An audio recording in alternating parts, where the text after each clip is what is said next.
Hay un tipo especial de soledad que proviene de ser juzgado por personas que nunca han caminado un solo día con tus botas gastadas. Mabry Hall conocía bien esa sensación cuando entró en el corral de subastas de Saddle's End, llevando el mismo abrigo remendado que había usado durante 20 años. La multitud se rió de su ropa, de las tazas de hojalata que traqueteaban en su mochila, de la idea de que una mujer de las montañas como ella pudiera pertenecer a su reunión. Su caballo Rue esperaba en el corral, arrebatado por una disputa territorial que ella se había negado a litigar en los tribunales. Cuando comenzó la subasta, Mabry levantó la mano y la mantuvo en alto, pujando más alto de lo que nadie creía posible. ¿De dónde venía ese dinero? ¿Y cuánto les costaría a todos averiguarlo? Antes de volver al tema, dinos desde dónde nos estás escuchando. Y si esta historia te conmueve, asegúrate de suscribirte, porque mañana tengo algo muy especial para ti.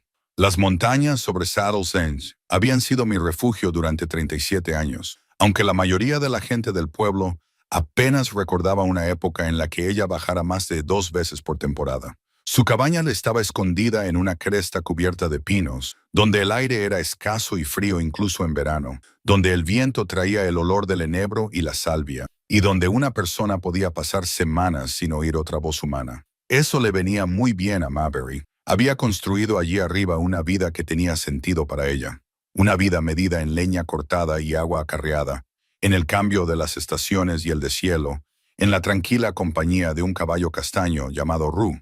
Rue había llegado a ella hacía 15 años, ya adulto pero maltratado, con las costillas marcadas y el espíritu casi quebrantado. Mabry había cambiado las conservas de venado de todo un invierno a un comerciante de paso que había ganado el caballo en una partida de cartas y no sabía qué hacer con él. El comerciante se alegró de deshacerse de un animal que consideraba sin valor. Mabry vio algo diferente. Vio la inteligencia en los ojos oscuros de Rue, la forma en que se comportaba a pesar del hambre, la dignidad que el sufrimiento no había logrado robarle por completo.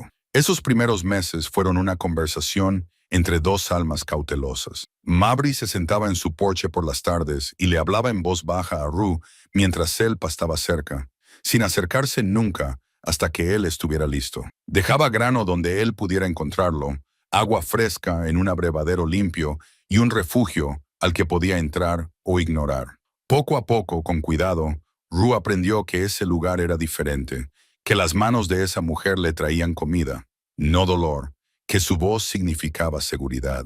El día en que se acercó por primera vez a su porche y le acarició el hombro con el hocico, Mabry lloró, no de forma ruidosa ni dramática, solo lágrimas silenciosas que brotaban de un profundo pozo de soledad que no sabía qué llevaba dentro. Después de eso se convirtieron en compañeros. Rue la llevaba en coche al pueblo a por provisiones. Él la llevaba a los prados altos donde crecían las mejores hierbas. Esperaba pacientemente mientras ella lo cargaba con leña y le daba suaves saludos cuando ella salía de la cabaña cada amanecer. El marido de Delgisa, Joseph, llevaba 18 años muerto, fallecido en un accidente minero en Copper Ridge, aplastado cuando se derrumbó una viga de soporte. Llevaban 22 años casados, habían construido juntos la cabaña y habían elegido juntos esta vida apartada. Joseph había trabajado en la mina por temporadas, un trabajo peligroso que les proporcionaba ingresos suficientes para pasar el invierno. Mabry se había ocupado de su pequeño huerto, había conservado alimentos, había cazado y puesto trampas. Habían sido felices en su soledad, contentos con la compañía del otro y con el ritmo de la vida en la montaña. Cuando Joseph murió, la gente de Saddle's End esperaba que Mabry vendiera la cabaña y se mudara a la ciudad, tal vez para vivir con familiares, si es que tenía alguno. Ella no tenía intención de hacer ninguna de las dos cosas. La cabaña guardaba todos los buenos recuerdos que poseía. La tierra era suya y de Joseph, pagada con el sueldo de él en la mina y el trabajo de ella. Se quedaría allí hasta que las montañas se la llevaran también, y se lo dejaba claro a cualquiera que le sugiriera lo contrario. El pueblo de abajo había cambiado considerablemente en los años transcurridos desde la muerte de Joseph. Saddle's End había pasado de ser un conjunto rudimentario de tiendas de suministros mineros y salones a convertirse en algo que aspiraba a la respetabilidad. Ahora había una iglesia en condiciones, un edificio escolar e incluso una pequeña biblioteca financiada por un benefactor lejano que había hecho fortuna con la plata y quería ser recordado con cariño. Con el crecimiento llegaron nuevas personas, y con ellas nuevas formas de hacer negocios. Byron Sutton había llegado a Saddle's End hacía unos 7 años, aunque Mabry solo se había fijado en él recientemente. Se presentaba como agente inmobiliario, alguien que ayudaba a resolver disputas y aclarar la propiedad en una región donde muchas propiedades tenían títulos turbios que se remontaban a la época territorial. A primera vista, sus servicios parecían útiles. Mucha gente de los alrededores de Saddle's End poseía tierras que sus abuelos habían reclamado y trabajado, pero que nunca habían registrado debidamente. Sutton investigaba los títulos, presentaba la documentación correcta y cobraba una modesta tarifa por sus servicios. Lo que Mabry no sabía, porque rara vez iba al pueblo y aún menos escuchaba los chismes, era que las modestas tarifas de Sutton a menudo se convertían en reclamaciones mucho mayores. Encontraba algún tecnicismo, algún formulario que faltaba o algún documento sin firmar, y de repente la tierra se convertía en objeto de disputa. A veces compraba él mismo la reclamación a través de una empresa ficticia. Otras veces se encargaba de que fuera embargada y subastada, y luego se aseguraba de que un socio comercial ganara la puja. De cualquier manera, Sutton se beneficiaba y los propietarios originales se quedaban sin tierras y sin recursos legales que pudieran permitirse. Hamilton Graves, el subastador de la ciudad, llevaba más tiempo que Sutton en Saddle's End, pero había encontrado una asociación rentable en los planes del agente inmobiliario. Graves dirigía las subastas mensuales en las que se gestionaban las propiedades embargadas, los bienes abandonados y las ventas de inmuebles. Era un hombre de confianza, con una voz potente y una sonrisa que nunca llegaba a sus ojos. Se había enriquecido con sus porcentajes y no le importaba de dónde procedían los artículos que vendía, siempre y cuando la documentación pareciera lo suficientemente legítima. Había un hombre en la ciudad que había empezado a cuestionar el patrón de incautaciones y ventas, aunque su posición le dificultaba actuar. Kenny Marsh llevaba 3 años como ayudante del sheriff, lo suficientemente joven como para seguir creyendo que la ley debía significar algo, y lo suficientemente mayor como para reconocer cuándo se estaba tergiversando. Había empezado a fijarse en la frecuencia con la que aparecía el nombre de Sutton en las transferencias de propiedades, en cuántas familias habían perdido sus tierras por enredos burocráticos que parecían diseñados para confundir en lugar de aclarar. Marsh no tenía pruebas de irregularidades, solo una creciente inquietud. El sheriff era un hombre mayor, contando los días que le quedaban para jubilarse, sin interés en complicaciones que pudieran retrasar su pensión. Cuando Marsh planteó sus dudas, le dijeron que se centrara en mantener a los borrachos fuera de las calles y dejar que los tribunales se ocuparan de los asuntos inmobiliarios. Pero Marsh tomó sus propias notas, copió los registros cuando pudo y esperó a tener algo lo suficientemente sólido como para actuar.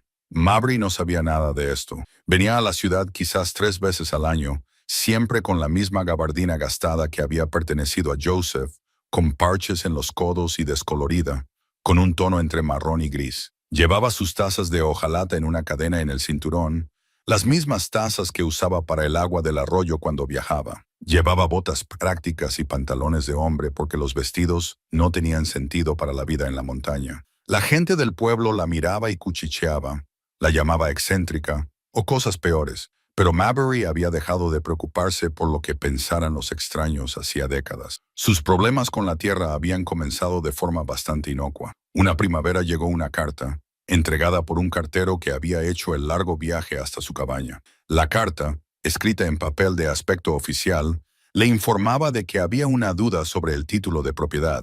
Al parecer, la escritura original se había presentado en el condado equivocado y, aunque eso no invalidaba necesariamente su derecho, era necesario corregirlo. La invitaron a visitar la oficina de catastro de Saddle's End para resolver el asunto.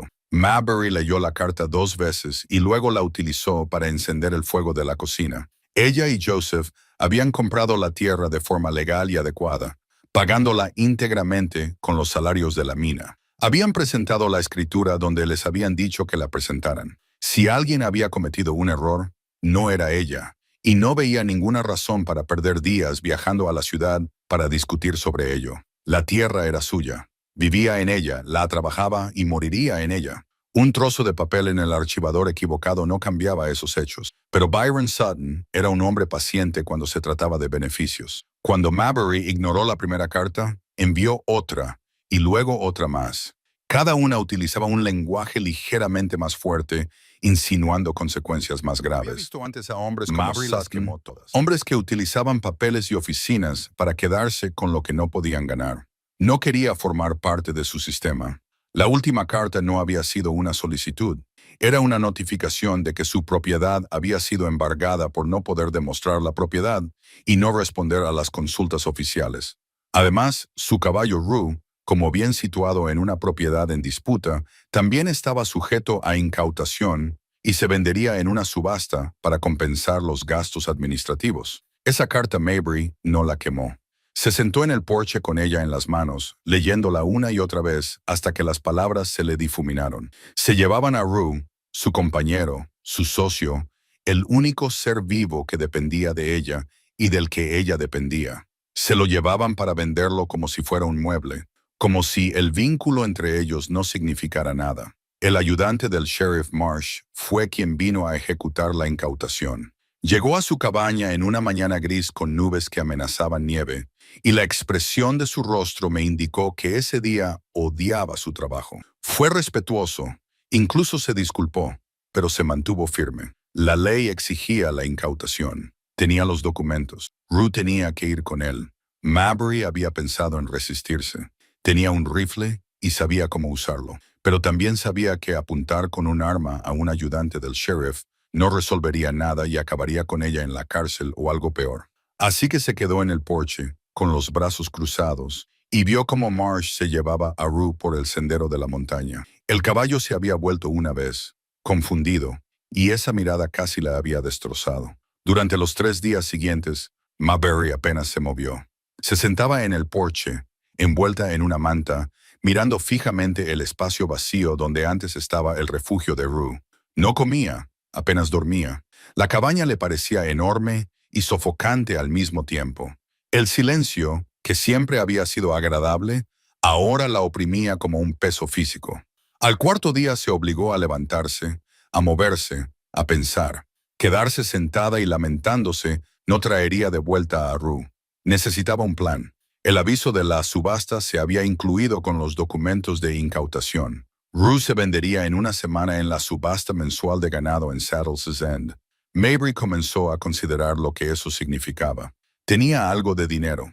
No mucho, pero algo. Joseph siempre había insistido en que guardaran dinero en efectivo, escondido en la cabaña para emergencias. Ella había aumentado esa cantidad a lo largo de los años, vendiendo hierbas y productos en conserva a comerciantes ocasionales. Era suficiente para vivir si era cuidadosa. Suficiente para comprar provisiones para 1 año, tal vez 2. Pero ¿sería suficiente para recomprar a Rue? Mab contó sus ahorros 3 veces. El total era respetable, pero probablemente no suficiente para un caballo sano en una subasta. Los caballos se vendían bien, especialmente los Hellings bien entrenados como Rue. Se sentó a su tosca mesa de madera, mirando los billetes y monedas esparcidos ante ella, y sintió que la desesperación volvía a apoderarse de ella. Fue entonces cuando recordó la caja fuerte de Joseph. Se la había mostrado una vez, hacía años, antes de una temporada especialmente peligrosa en las minas. Le había dicho dónde estaba escondida, le había dicho lo que había dentro, le había dicho que era solo para emergencias graves. Si le pasaba algo, ella debía usarla para sobrevivir. De lo contrario, debía permanecer escondida y sin tocar. Mabry se había olvidado de ella, o tal vez había decidido olvidarla. Usar ese dinero era como admitir que Joseph se había ido para siempre, como aceptar que la emergencia que él tanto temía se había producido. Pero perder a Rue era una emergencia. Joseph lo habría entendido. Encontró la caja fuerte detrás de una piedra suelta en los cimientos de la cabaña, exactamente donde Joseph le había dicho. Dentro, envuelto en un paño impermeable, había más dinero del que esperaba. Joseph había ahorrado cuidadosamente de cada trabajo en la mina, apartando lo que podía. También había un pequeño diario de cuero, con su letra, en el que había anotado cada dólar ganado y ahorrado. Al ver esas anotaciones, la cuidadosa contabilidad de un hombre que intentaba construir una seguridad para su esposa, Mabry sintió que las lágrimas volvían a brotar. Con el dinero de la caja fuerte sumado a sus ahorros, tenía suficiente para pujar en serio en la subasta, suficiente para luchar por Rue. Eso la dejaría sin casi nada en reserva. Pero Mabry había vivido con poco antes. Podría hacerlo de nuevo. Una vez tomada la decisión, Mabry se preparó para el viaje a Saddle's End. Hizo un equipaje ligero, solo lo necesario para un par de días. Se aseó lo mejor que pudo, se trenzó el cabello gris y se puso la misma ropa que siempre llevaba a la ciudad. La gabardina, las tazas de hojalata y las prácticas botas. Así era ella. No fingiría ser otra persona para que la gente de la ciudad se sintiera cómoda. Mientras cerraba la cabaña y comenzaba la larga caminata hacia Saddle's End, Mabry Holt no tenía ni idea de que estaba a punto de convertirse en el centro de algo mucho más grande que recuperar su caballo. No podía saber que su simple acto de presentarse a una subasta sacaría a la luz la corrupción, uniría a una comunidad y demostraría que subestimar a una mujer de las montañas era un error que la gente solo cometía una vez. Lo único que sabía era que Rue la necesitaba y que movería cielo y tierra para traerlo a casa. El descenso de la montaña le llevó a Mabry casi todo el día. El sendero le resultaba familiar. Cada curva y cada tramo rocoso estaban grabados en su memoria tras años de viajes. Llevaba su mochila, con el dinero cuidadosamente envuelto y escondido en el fondo, bajo una capa de suministros prácticos que no llamaban la atención. El peso de la mochila le parecía significativo, no solo físicamente, sino por lo que representaba. El trabajo de Joseph, su seguridad, todo lo que le quedaba en el mundo más allá de la cabaña. Llegó a las afueras de Saddle's End cuando el sol se ponía, pintando el cielo del desierto con tonos naranjas y púrpuras que habrían sido hermosos si hubiera estado de humor para apreciarlos. La ciudad tenía ahora luces eléctricas en algunos lugares, un cambio respecto a su última visita. Podía oír música procedente de uno de los salones, risas y conversaciones flotando en el aire de la tarde. Todo le resultaba extraño, como entrar en un mundo al que nunca había pertenecido del todo, incluso cuando lo visitaba con más frecuencia. Mabry no tenía intención de pagar una habitación en la pensión. Eso sería malgastar el dinero que podría necesitar para pujar. Además, prefería dormir bajo las estrellas que bajo un techo que pertenecía a extraños.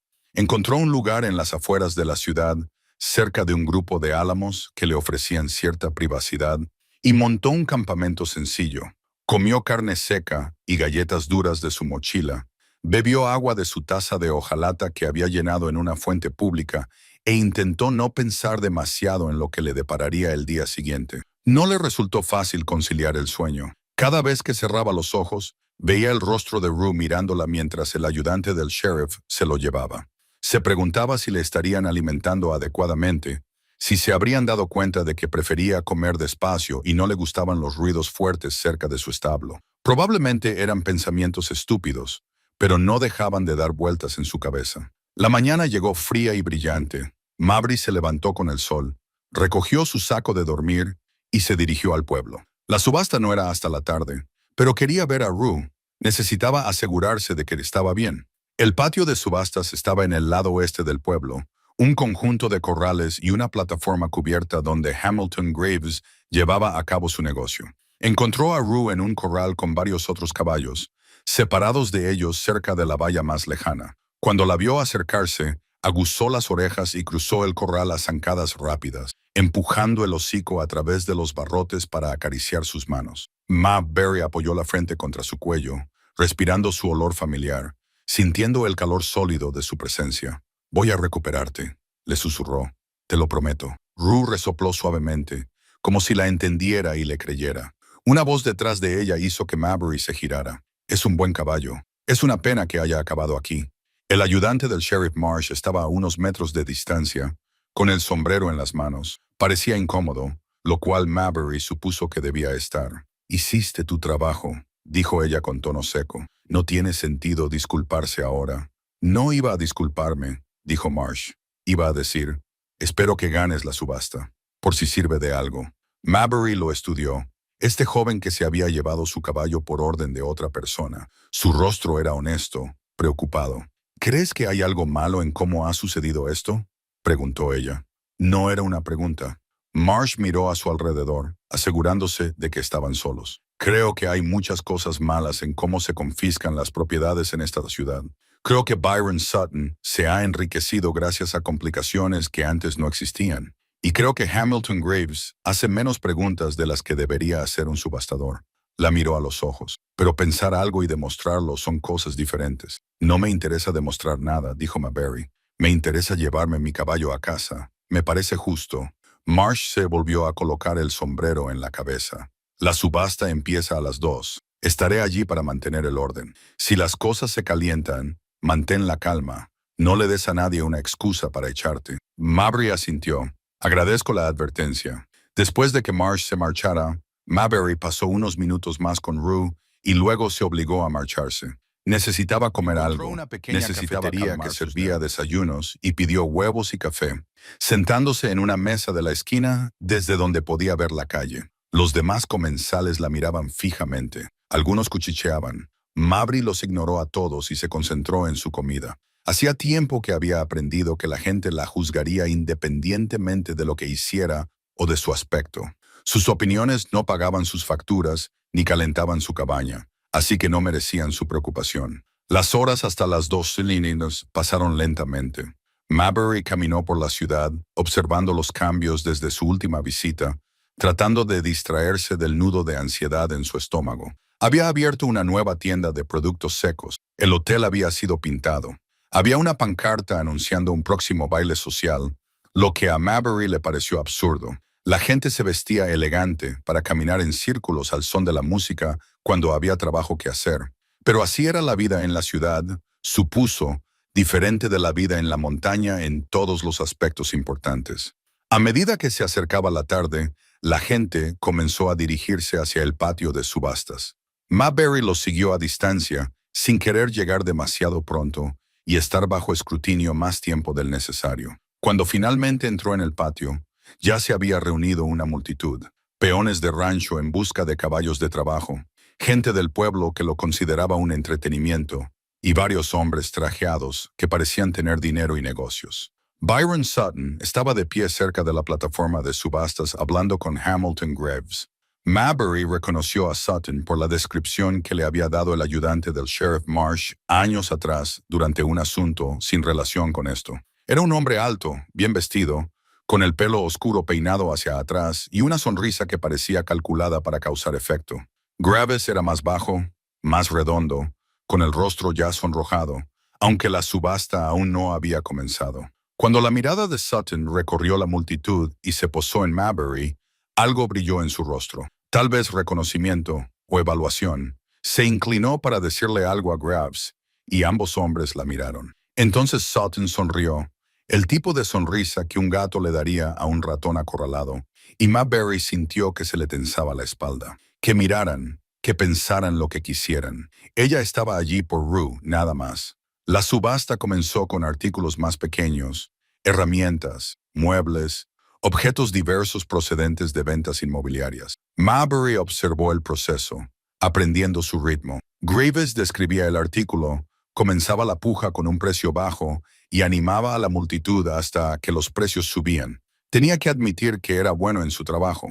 Sabía cómo hacer que la gente compitiera, cómo sacar unos dólares extra del orgullo y el impulso.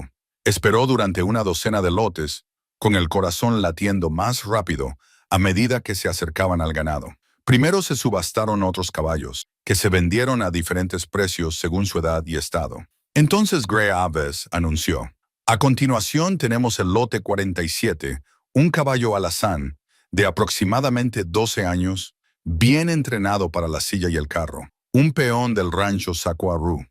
El caballo tenía las orejas hacia atrás y se movía con rigidez y desconfianza. No le gustaba que lo manejaran desconocidos. Comenzaremos la puja en $20, anunció Graves.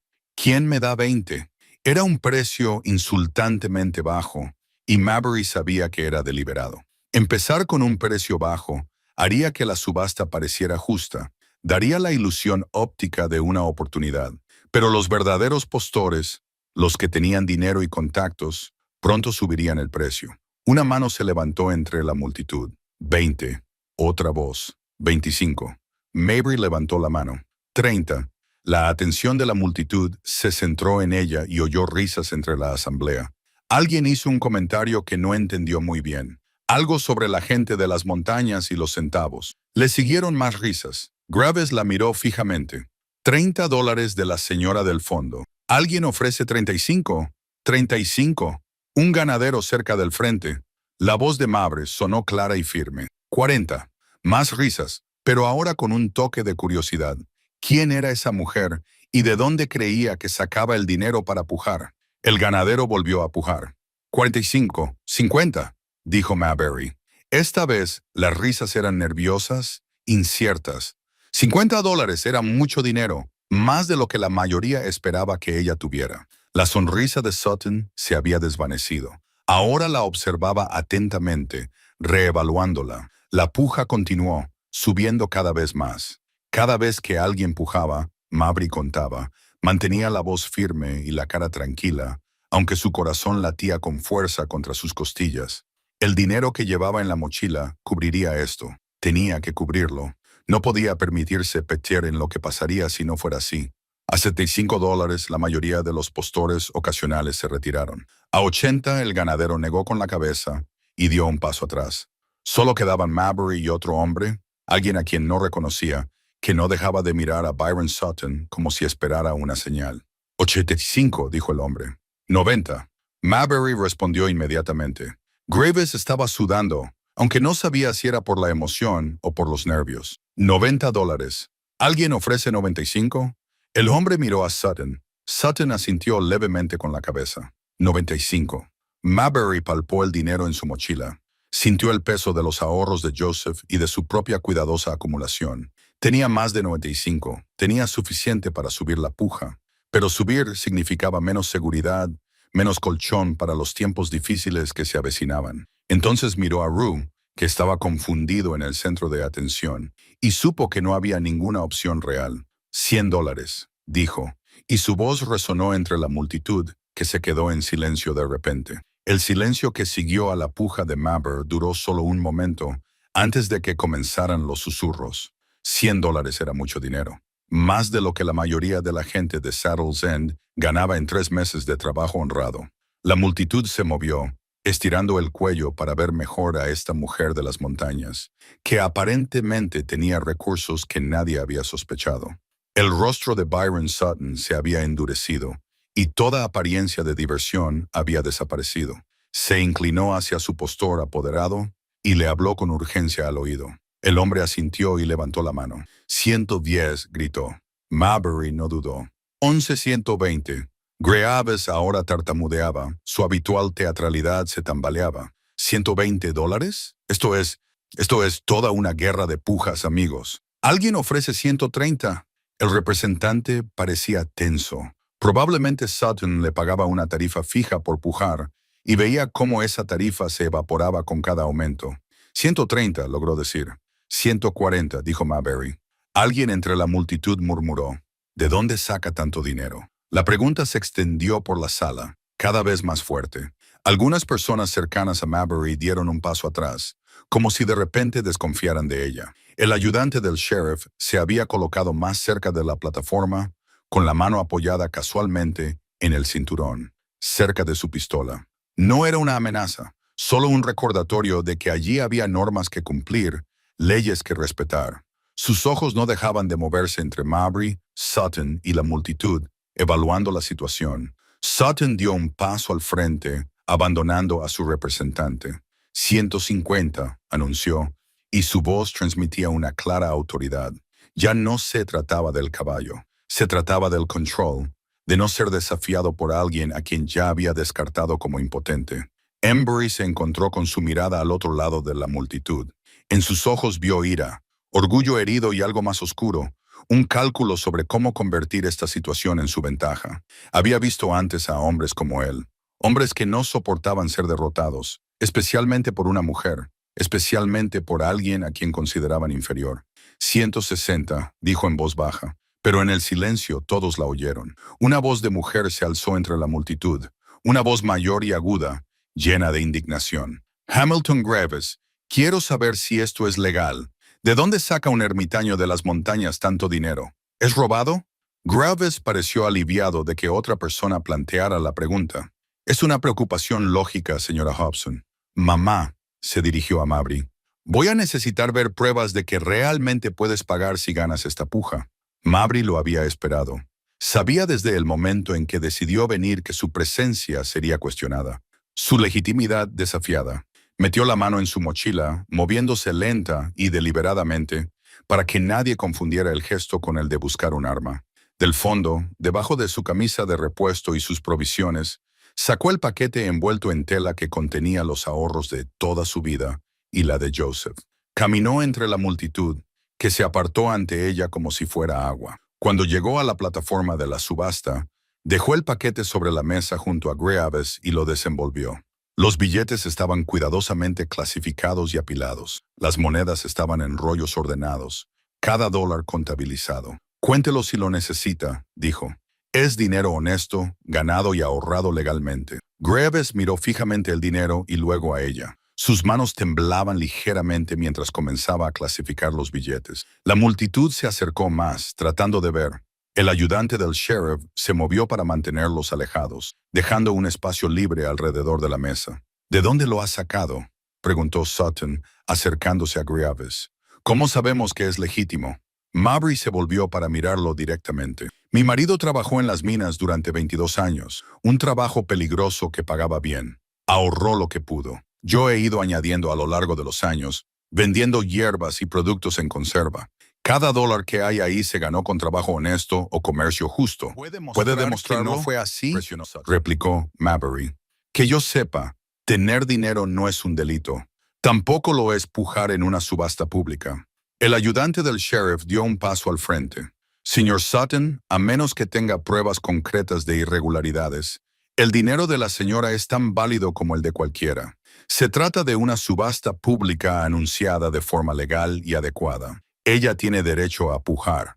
Quiero saber dónde ha estado escondiendo todo ese dinero en efectivo, insistió Sutton. La gente no aparece de la nada con cientos de dólares. Un hombre mayor entre la multitud tomó la palabra. Su voz era áspera, pero fuerte. Conocía a su marido, Joseph Holt. Trabajó con él en las minas de Copper Ridge durante casi 15 años. Era un hombre ahorrador, cuidadoso con su salario. Si apartaba dinero, era porque lo ganaba honestamente, como cualquiera de nosotros. Otras voces murmuraron su acuerdo. Al parecer, Joseph era más recordado en Saddle's End de lo que Mabry había imaginado. Graves terminó de contar y levantó la vista, con el rostro pálido. Está todo aquí y algo más. Un total de $230. Un grito ahogado colectivo recorrió la multitud.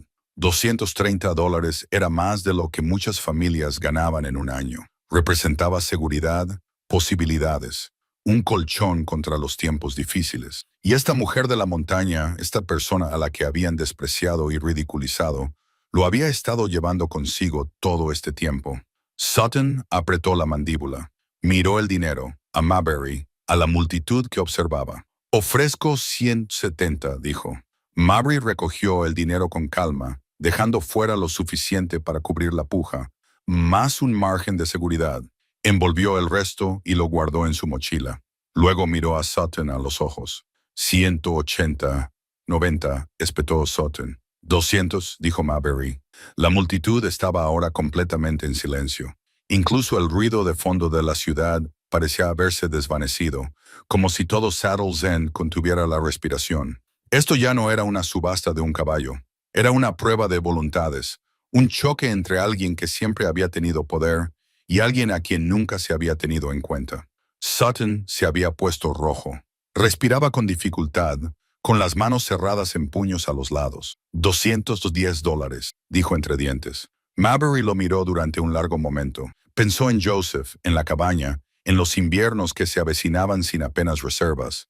Pensó en lo que representaba ese dinero. Años de supervivencia cuidadosa, de privaciones, de estirar cada dólar al máximo. Luego miró a Rue, que seguía de pie, paciente y confundida, en el centro del patio. Su caballo, su compañero, su familia. 220, dijo. Sutton la miró fijamente y en sus ojos ella vio el momento exacto en el que se dio cuenta de que podía perder. Su orgullo no le permitía echarse atrás, pero su sentido práctico debía de estar calculando el coste.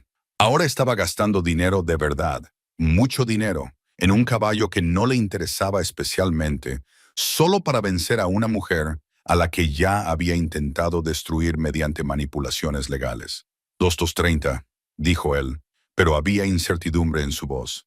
Mabry tenía exactamente $230. Sutton acababa de igualar todo lo que ella poseía. Si subía más, estaría fanfarroneando, apostando a que él no la igualaría. Si él la igualaba, si él pujaba más alto y ella no podía igualarlo, quedaría humillada. Peor aún, habría mostrado todas sus cartas para nada. Pero mientras estaba allí sopesando el riesgo, se dio cuenta de algo. Sutton no sabía que ella había llegado a su límite. La había visto pujar con confianza hasta ese momento. Por lo que él sabía, ella tenía más reservas. Y ahora su rostro mostraba duda, mostraba la tensión de gastar más de lo que había previsto en lo que se suponía que era una simple incautación y reventa. Mabry respiró hondo y tomó una decisión. 240, dijo con claridad. Era un farol, la mayor apuesta de su vida. Si Sutton la igualaba, lo perdería todo. Su dinero, su dignidad, su caballo y cualquier esperanza de luchar contra el sistema que la había convertido en su objetivo.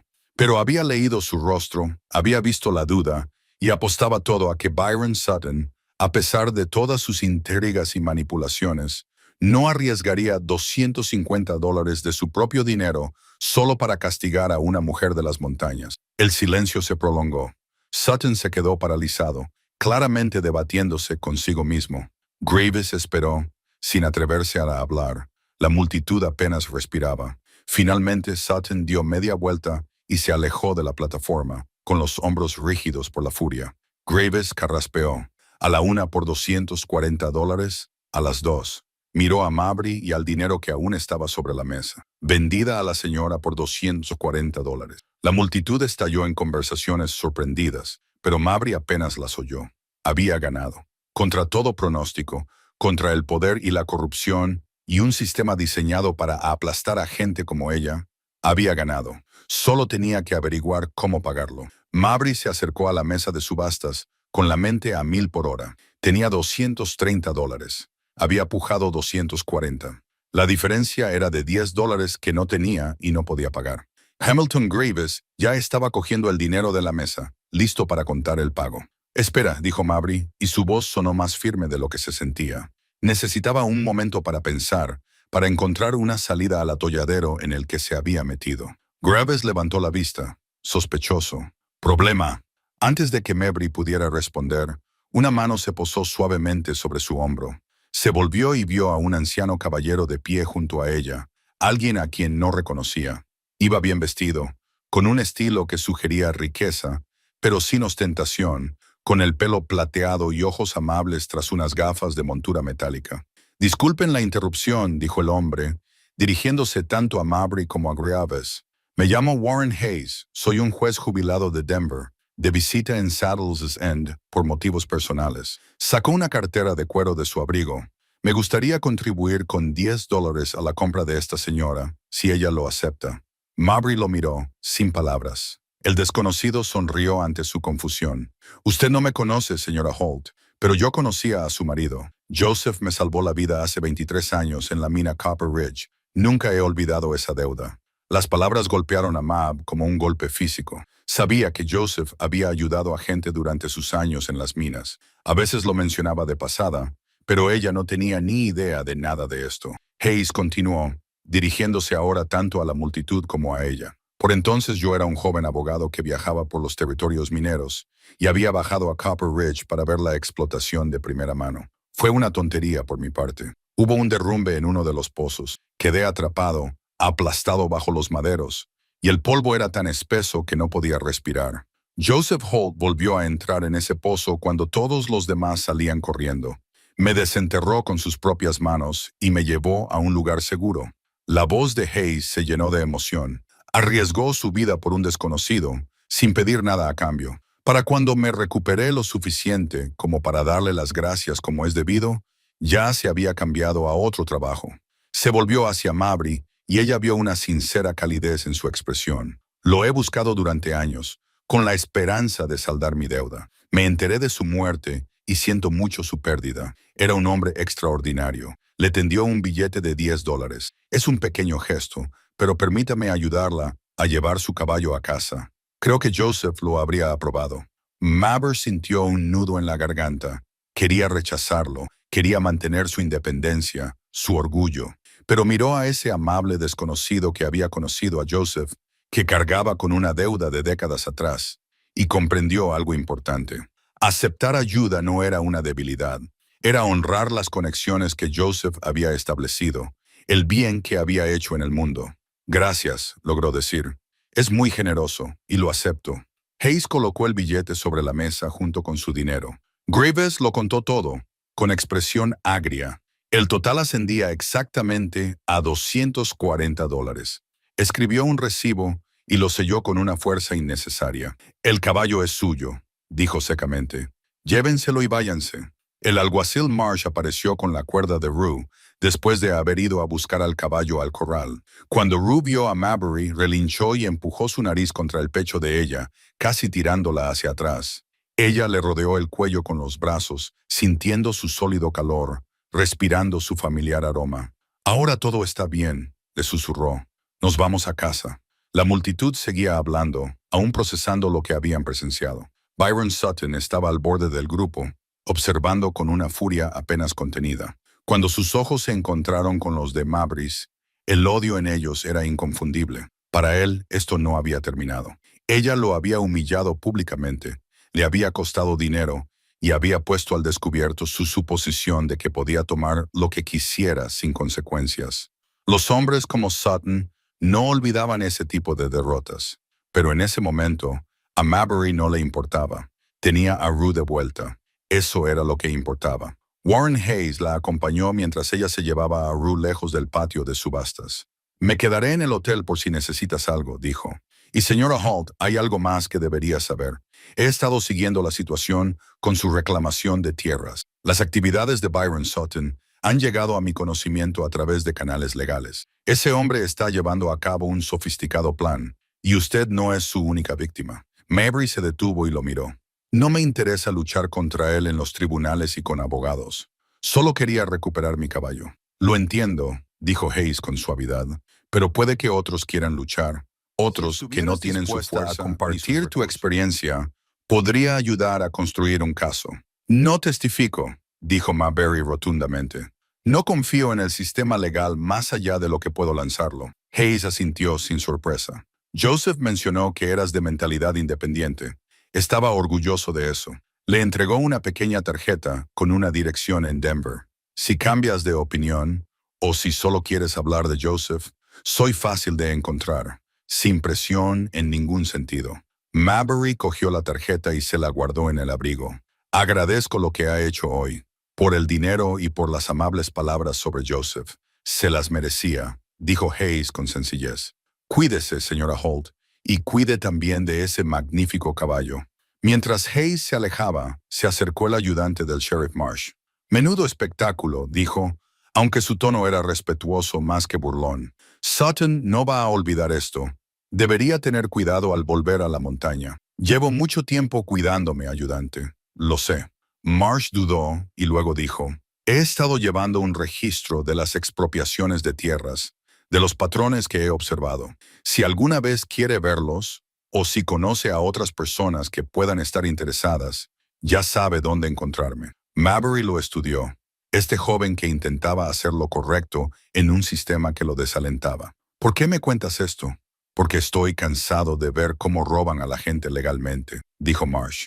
Y porque creo que tú podrías ser el tipo de persona que realmente podría hacer algo al respecto si quisieras. Antes de que Mabry pudiera responder, una voz de mujer lo llamó. Señora Holt, espere, por favor.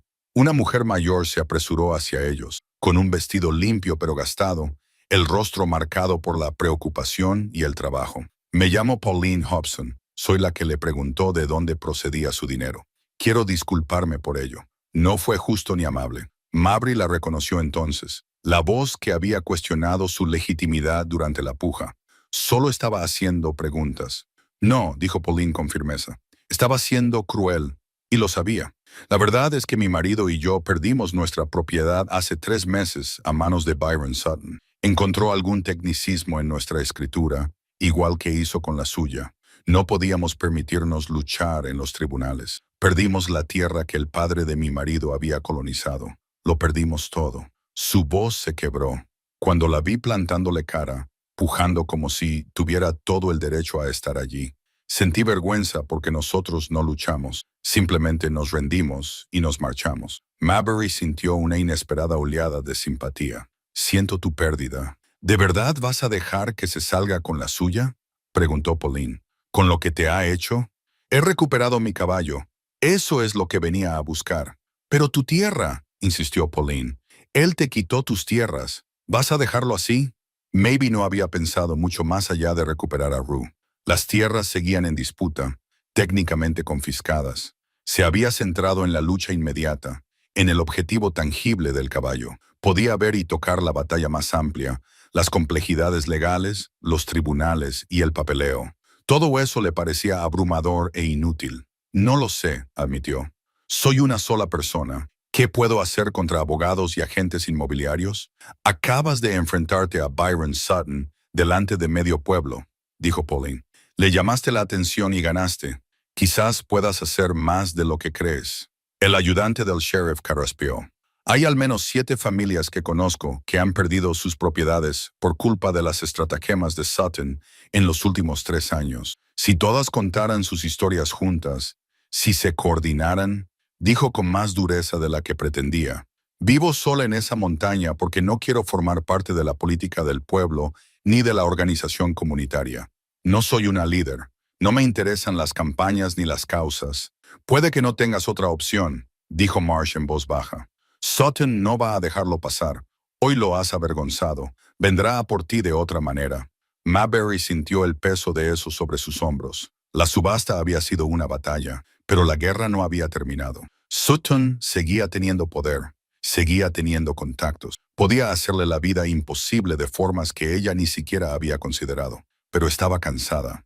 Cansada hasta los huesos por el estrés del día, por la tensión emocional de la guerra de pujas, por los años de lucha para mantener su independencia frente a un mundo que parecía decidido a complicarle la vida. Necesito pensar, dijo. Necesito llevar a Rue a casa y acomodarla. Luego pensaré en lo que viene después. Marsh asintió. Me parece justo. Ya sabes dónde encontrarme si necesitas ayuda. Mientras Mabry sacaba a Rue de Saddle's End, podía sentir miradas en su espalda. Algunas curiosas, otras de apoyo, otras hostiles. La noticia de lo que había sucedido se extendería por la ciudad como la pólvora. Para mañana todos en un radio de 80 kilómetros conocerían la historia de la mujer de la montaña que había superado la oferta de Byron Sutton. Ella quería entrar discretamente, coger su caballo y marcharse. En cambio, se había convertido en el centro de algo mucho más grande que ella misma. Y, lo quisiera o no, sus acciones la habían convertido en un símbolo de resistencia, de rechazo a ser ignorada, de la posibilidad de desafiar al poder. La pregunta era qué haría con ese papel. Por ahora, sin embargo, solo quería irse a casa. El viaje de vuelta a la montaña debería haber sido triunfal. Mabry había recuperado a Rue, había plantado cara a sus enemigos, había demostrado que no se la podía ignorar ni menospreciar. Pero mientras subía por el familiar sendero, llevando a su caballo con la cuerda que le había dado el ayudante del sheriff, se sentía más inquieta que aliviada. El dinero se había acabado, casi todo. Le quedaban unos $20 de lo que había traído, suficientes para lo básico, pero nada que se acercara a la seguridad que había tenido antes. Un invierno duro, una lesión grave, una crisis inesperada, y no tendría nada a lo que recurrir. Esa idea le oprimía el pecho. Rue parecía feliz de volver a casa, con pasos ágiles a pesar del largo día. Reconocía el sendero, sabía a dónde iban. Al observarlo, Mabry sintió que la opresión en su pecho se aliviaba ligeramente. Había tomado la decisión correcta, sin importar el costo. Algunas cosas importaban más que el dinero. Llegaron a la cabaña cuando el sol se ponía, pintando las cimas de las montañas con tonos dorados y púrpuras. Mabry acomodó a Rue en su refugio con agua fresca y el grano que había dejado almacenado en una lata sellada. Él comió contento, mientras ella se quedaba en la puerta observándolo, sin poder creer aún que realmente hubiera regresado. Dentro de la cabaña, todo estaba exactamente como lo había dejado. La sensación de vacío que había tenido desde la incautación había desaparecido, reemplazada por la cómoda soledad que siempre había conocido. Encendió un fuego, preparó una comida sencilla e intentó no pensar en las complicaciones que había dejado atrás en Saddle's End. Pero esa noche le costó conciliar el sueño. Cada vez que cerraba los ojos, veía el rostro de Byron Sutton, veía el cálculo y el odio en su expresión. La advertencia del ayudante del sheriff resonaba en su mente. Sutton no va a dejarlo pasar. Vendrá a por ti de otra manera. ¿De qué otra manera? ¿Qué podía hacer ahora? Ya le había quitado sus tierras. Ya se había apoderado de todo de forma oficial y legal. Ella había recuperado a Rue por medios legítimos, con un pago presenciado en una subasta pública. No había nada impropio en lo que había hecho, excepto que hombres como Sutton no necesitaban lo impropio para causar problemas. Sabían cómo manipular los sistemas, cómo encontrar ángulos y lagunas. Mabry había vivido fuera de esos sistemas durante tanto tiempo que había olvidado lo vulnerable que eso la hacía ante quienes los entendían. Pasaron 3 días en relativa paz. Mabry volvió a su rutina, cuidando su pequeño jardín, revisando sus trampas, reparando la valla que rodeaba la zona de pastoreo de Rue, que se había deteriorado durante su ausencia. El trabajo físico le sentaba bien, le ayudaba a conectar con la tierra. Esa era la vida que conocía, la vida que tenía sentido. Al cuarto día, el ayudante del sheriff Marsh se acercó a su cabaña. Mabry lo vio venir desde lejos y sintió un nudo en el estómago. Las visitas oficiales nunca traían buenas noticias. Lo recibió en el porche, con los brazos cruzados, esperando. Marsh desmontó, con aire incómodo. «Señora Holt, me temo que tengo unos documentos para usted. ¿Más papeles?» La voz de Mabry era monótona. «¿No han tomado ya suficiente?» «No son de mi parte», dijo Marsh rápidamente. «Son de Byron Sutton. Ha presentado un recurso legal contra los resultados de la subasta. Afirma que hubo irregularidades en el proceso de licitación». Mabry tomó los papeles que le ofrecía y los hojeó sin comprender del todo el lenguaje jurídico.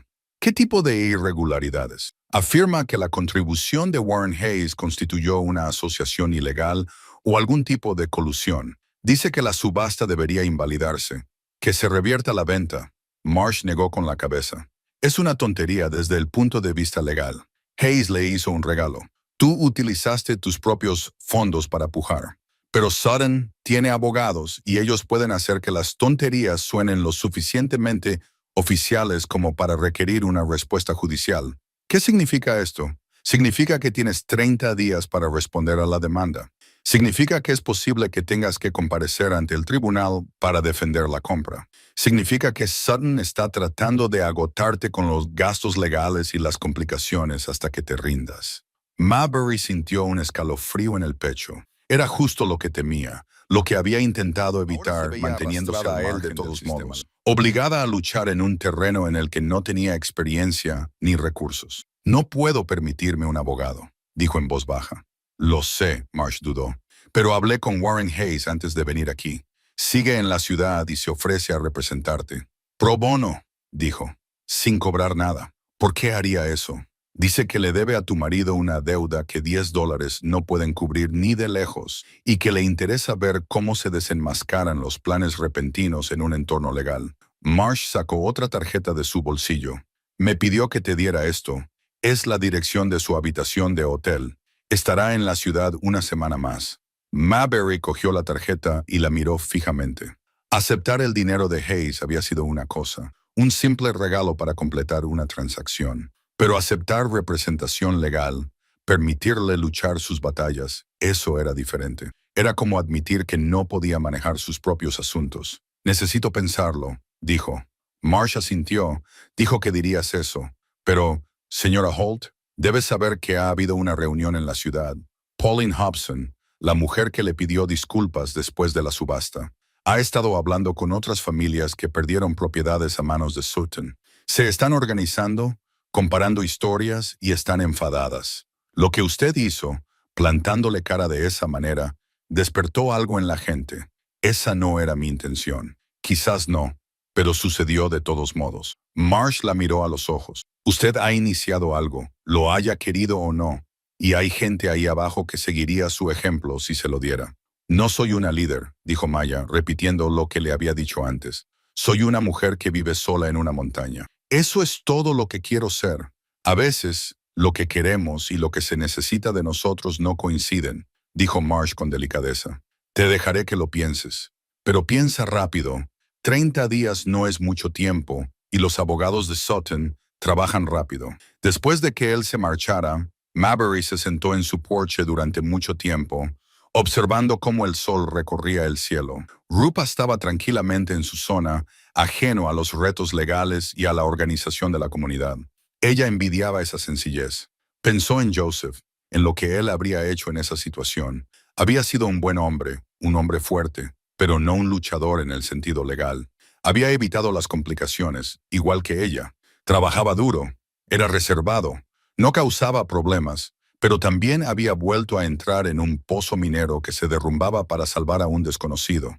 Lo había arriesgado todo por principios, por la simple creencia de que hay que ayudar a la gente cuando lo necesita, sin importarle las consecuencias.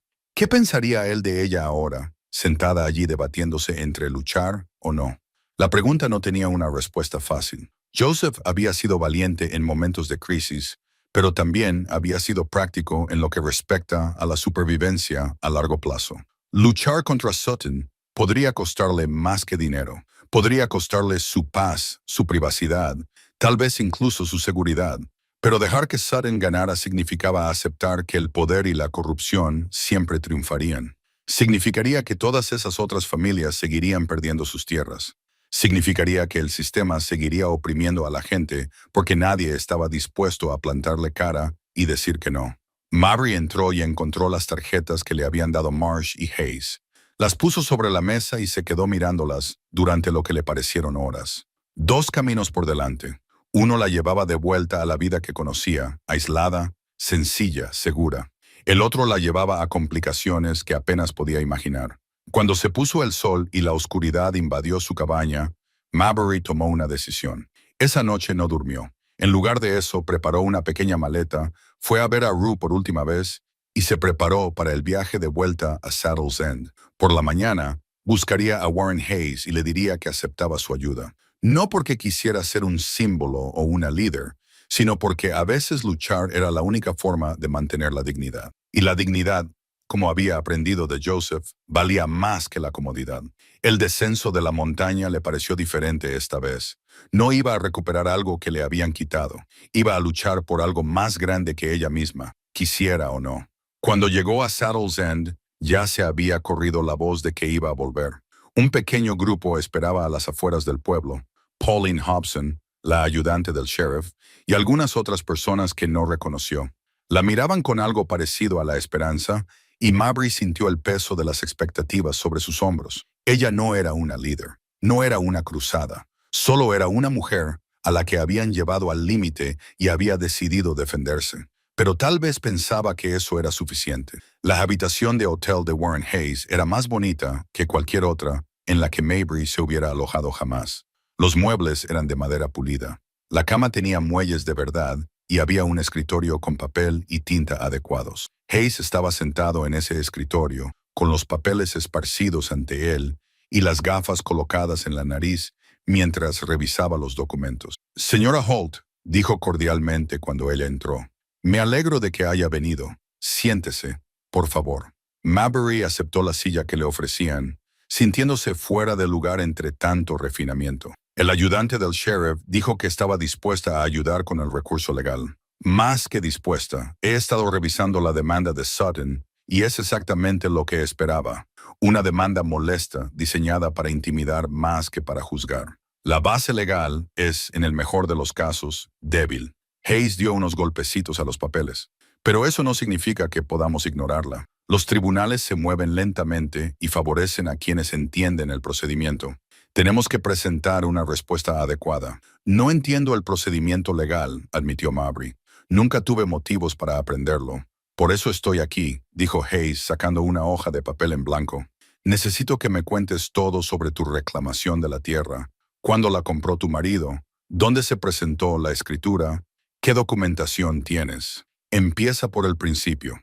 Durante la siguiente hora, Embury relató la historia. Cómo Joseph había encontrado la propiedad, cómo habían ahorrado para comprarla, cómo la escritura original se había registrado en la oficina del condado, donde les habían dicho que la registraran. Describió las cartas de Sutton, su negativa a responder, la incautación de sus tierras y a Rue. Hayes tomó notas durante todo el relato y de vez en cuando hizo preguntas para aclarar algunos puntos. Cuando ella terminó, se recostó en su silla y estudió sus notas con expresión pensativa. El núcleo de su caso es sólido, dijo finalmente. Usted tiene la propiedad legítima, debidamente documentada. El hecho de que la escritura se registrara en una oficina del condado diferente es irrelevante. Sigue siendo una presentación legal. Sutton aprovechó de un tecnicismo, pero la propiedad subyacente está clara. Entonces, ¿por qué se salieron con la suya al embargar mis tierras? Porque usted no lo impugnó, dijo Hayes con delicadeza. En derecho, el silencio puede interpretarse como aquiescencia. Cuando usted no respondió a las notificaciones, no se presentó a las audiencias, el tribunal dictó sentencia en rebeldía, pero esa sentencia puede ser impugnada, especialmente ahora que usted está dispuesta a participar. ¿Y la impugnación de la subasta? ¿Puede Sutton realmente revertir la venta? No, dijo Hayes con firmeza. La subasta se llevó a cabo correctamente. Mi contribución fue un regalo personal, perfectamente legal. El argumento de Sutton se basa en afirmar que nos pusimos de acuerdo de antemano, lo cual no es cierto. No tiene pruebas porque no hay pruebas. Esto es puro acoso, un intento de agotar tus recursos y tu voluntad de luchar. Llamaron a la puerta. Hayes dijo, «Adelante», y entró el ayudante del sheriff Marsh, seguido de Pauline Hobson y otras dos personas. Mabry no reconoció a un hombre de mediana edad con las manos gastadas por el trabajo y a una mujer más joven que parecía nerviosa. «Disculpen la interrupción», dijo Marsh, «pero estas personas se enteraron de que la señora Holt se reunía con usted y querían compartir sus historias también». Hayes señaló las sillas disponibles y la cama. «Por favor, siéntense. Me alegra escuchar a cualquiera que se haya visto afectado por estas estafas inmobiliarias». El hombre de mediana edad habló primero. «Me llamo Tom Brenner. Hace 2 años, Sutton me quitó 40 acres. La misma historia. Afirmó que la solicitud original de la propiedad de mi abuelo tenía irregularidades, lo llevó a los tribunales y yo no pude permitirme un abogado para defenderme. Perdí la granja en la que mi familia había trabajado durante 3 generaciones. La mujer más joven fue la siguiente. Soy Sophie Caldwell. Sutton se quedó con la propiedad de mi madre 6 meses después de su muerte. Dijo que la transferencia de la herencia no estaba debidamente documentada. Teníamos el testamento, todo era legal, pero él lo llevó a los tribunales hasta que nos quedamos sin dinero para pagar a los abogados. Al final, tuvimos que conformarnos con unos pocos centavos por cada dólar. Pauline volvió a contar su historia, esta vez con más detalles. Cómo Sutton se había acercado a ellos de forma amistosa al principio, ofreciéndose a ayudarles a aclarar su título de propiedad. Cómo la aclaración se había convertido en una disputa, la disputa en una incautación, cómo se habían sentido demasiado avergonzados y agotados para luchar. Hayes escuchó cada historia, tomando notas cuidadosamente. Cuando terminaron, miró alrededor de la sala con expresión sombría. Se trata de un patrón de fraude, sistemático, deliberado y probablemente delictivo. La cuestión es si podemos demostrarlo de forma que los tribunales, dijo Marsh. Sacó un cuaderno de su abrigo. Todas las incautaciones de tierras que he observado, todas las subastas que me han parecido sospechosas. No es una prueba oficial, pero muestra el patrón. Hayes tomó el cuaderno y lo hojeó. Su expresión se ensombrecía con cada página. Esto es más extenso de lo que pensaba. Sutton lleva años llevando a cabo esta estafa, probablemente más de los 2 años que lleva en Saddle's End. Ya lo ha hecho antes, en otros lugares. Los hombres como él se desplazan de pueblo en pueblo, explotando zonas con títulos de propiedad poco claros y una supervisión legal débil. ¿Puedes detenerlo?, preguntó Tom Brenner, con una voz que transmitía una esperanza desesperada. «Puedo intentarlo», respondió Hayes con cautela, «pero tengo que ser sincero con todos ustedes. Luchar contra esto de forma adecuada significa acudir a los tribunales, lo cual es lento y caro. Incluso la representación pro bono requiere tasas de tramitación, costas judiciales, gastos de documentación, y Sutton tiene dinero para pagar a abogados que alargarán todo lo posible el proceso. La sala quedó en silencio. Mabry pudo ver cómo la derrota se apoderaba de los demás, el peso de saber que la justicia existía en teoría, pero que a menudo estaba fuera del alcance de la gente corriente. ¿De cuánto estamos hablando?, preguntó. Para las tasas de tramitación y demás, calculó Hayes rápidamente. Para todos los casos aquí representados, probablemente un mínimo de $200, quizá más, dependiendo de cómo respondan los abogados de Sutton. $200. Mabry casi se rió ante la amarga ironía. Acababa de gastar casi todo lo que tenía para recomprar su propio caballo. No tenía $200. Ninguno de ellos los tenía. Ese era todo el problema. ¿Y si lo hacemos público?, sugirió Marsh. Los periódicos. Quizás podamos dar a conocer lo que Sutton ha estado haciendo. La atención de los medios podría ayudar, admitió Hayes, pero también podría ser contraproducente. Sutton podría demandarnos por difamación, alegando que estamos dañando su reputación. Sin pruebas irrefutables, seríamos vulnerables. Así que volvemos a necesitar dinero para una batalla legal adecuada, dijo Pauline con tono seco. La reunión terminó sin una resolución clara. Todos acordaron pensar en las opciones y volver a reunirse al día siguiente. Mientras los demás se marchaban, Mabry se quedó rezagada. Hayes la miró con curiosidad. «Esa deuda que sientes que tienes, Joseph», dijo lentamente. «¿Hasta dónde llega?» «Hasta donde sea necesario», respondió Hayes sin dudar. «¿Por qué?» «Porque me pregunto si se extiende a investigar los antecedentes de Byron Sutton, de dónde viene, si ha hecho esto antes en otras ciudades. Si pudiéramos demostrar que es un estafador profesional, ¿ayudaría eso al caso legal?» Hayes lo consideró y luego asintió lentamente. Sí, en realidad, un patrón de comportamiento similar en otras jurisdicciones sería muy relevante. Podría elevar esto de disputas de propiedad individuales a fraude sistemático, lo que conlleva sanciones penales. Hizo una pausa.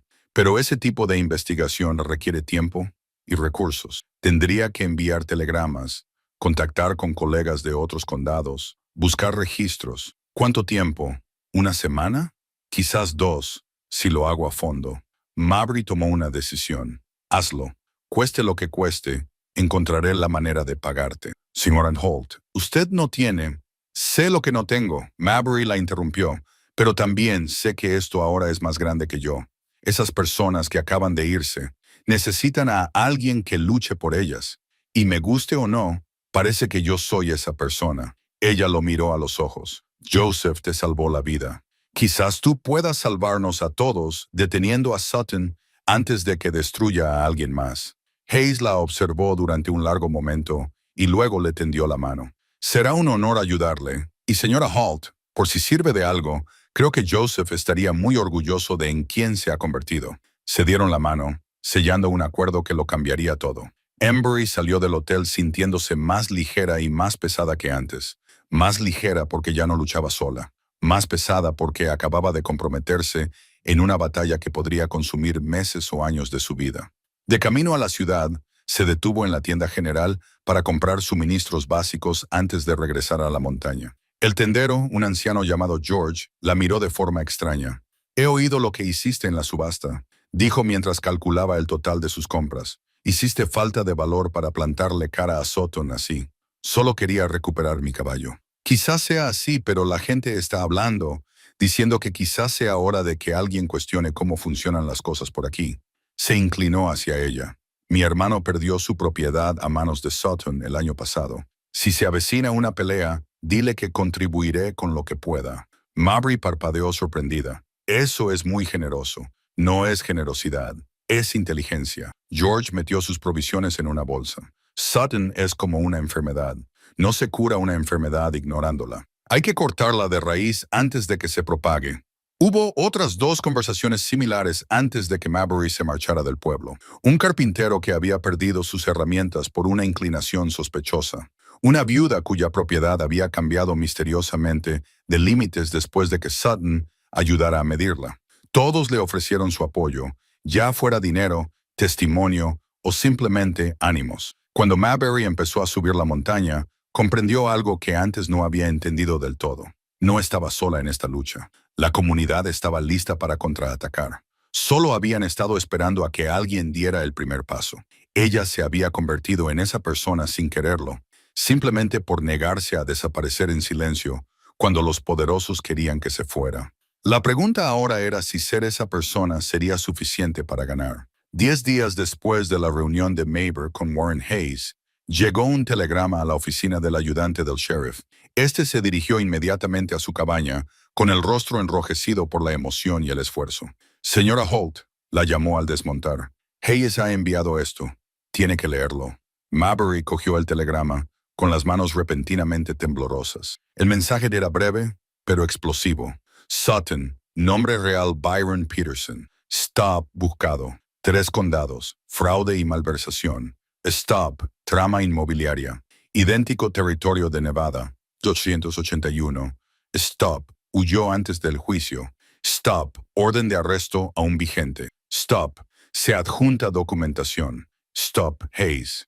Mabry lo leyó 2 veces y luego miró a Marsh. Es un criminal buscado. Lo ha sido durante más de una década. Al parecer, Marsh sonreía. Hayes lo localizó a través de los registros judiciales y los archivos de periódicos antiguos. Sutton o Peterson llevó a cabo exactamente la misma estafa en Nevada. Se apoderó de propiedades mediante tecnicismos legales. Las vendió en subasta a sus socios, repartió las ganancias y fue descubierto cuando un abogado empezó a atar cabos, pero desapareció antes del juicio. Así que todo esto, todo lo que ha hecho aquí, nunca fue legal para empezar, concluyó Marsh. Si la verdadera identidad de Sutton es Byron Peterson, y si ha estado operando bajo un nombre falso para evadir el arresto, entonces todas las transacciones en las que ha estado involucrado podrían ser invalidadas. Cada incautación de propiedad, cada venta, todo. Mabry sintió que su corazón latía con fuerza. Esto era más grande de lo que había imaginado. No solo era incorrecto, no solo era corrupto, sino que era criminal en formas que realmente podían ser procesadas. ¿Qué pasa ahora? Hayes está de camino aquí con la documentación. El sheriff tendrá que actuar una vez que vea una orden válida de otra jurisdicción. Podemos arrestar a Sutton, retenerlo para su extradición. La expresión de Marsh se volvió seria. Pero debes saber que esto va a ser peligroso.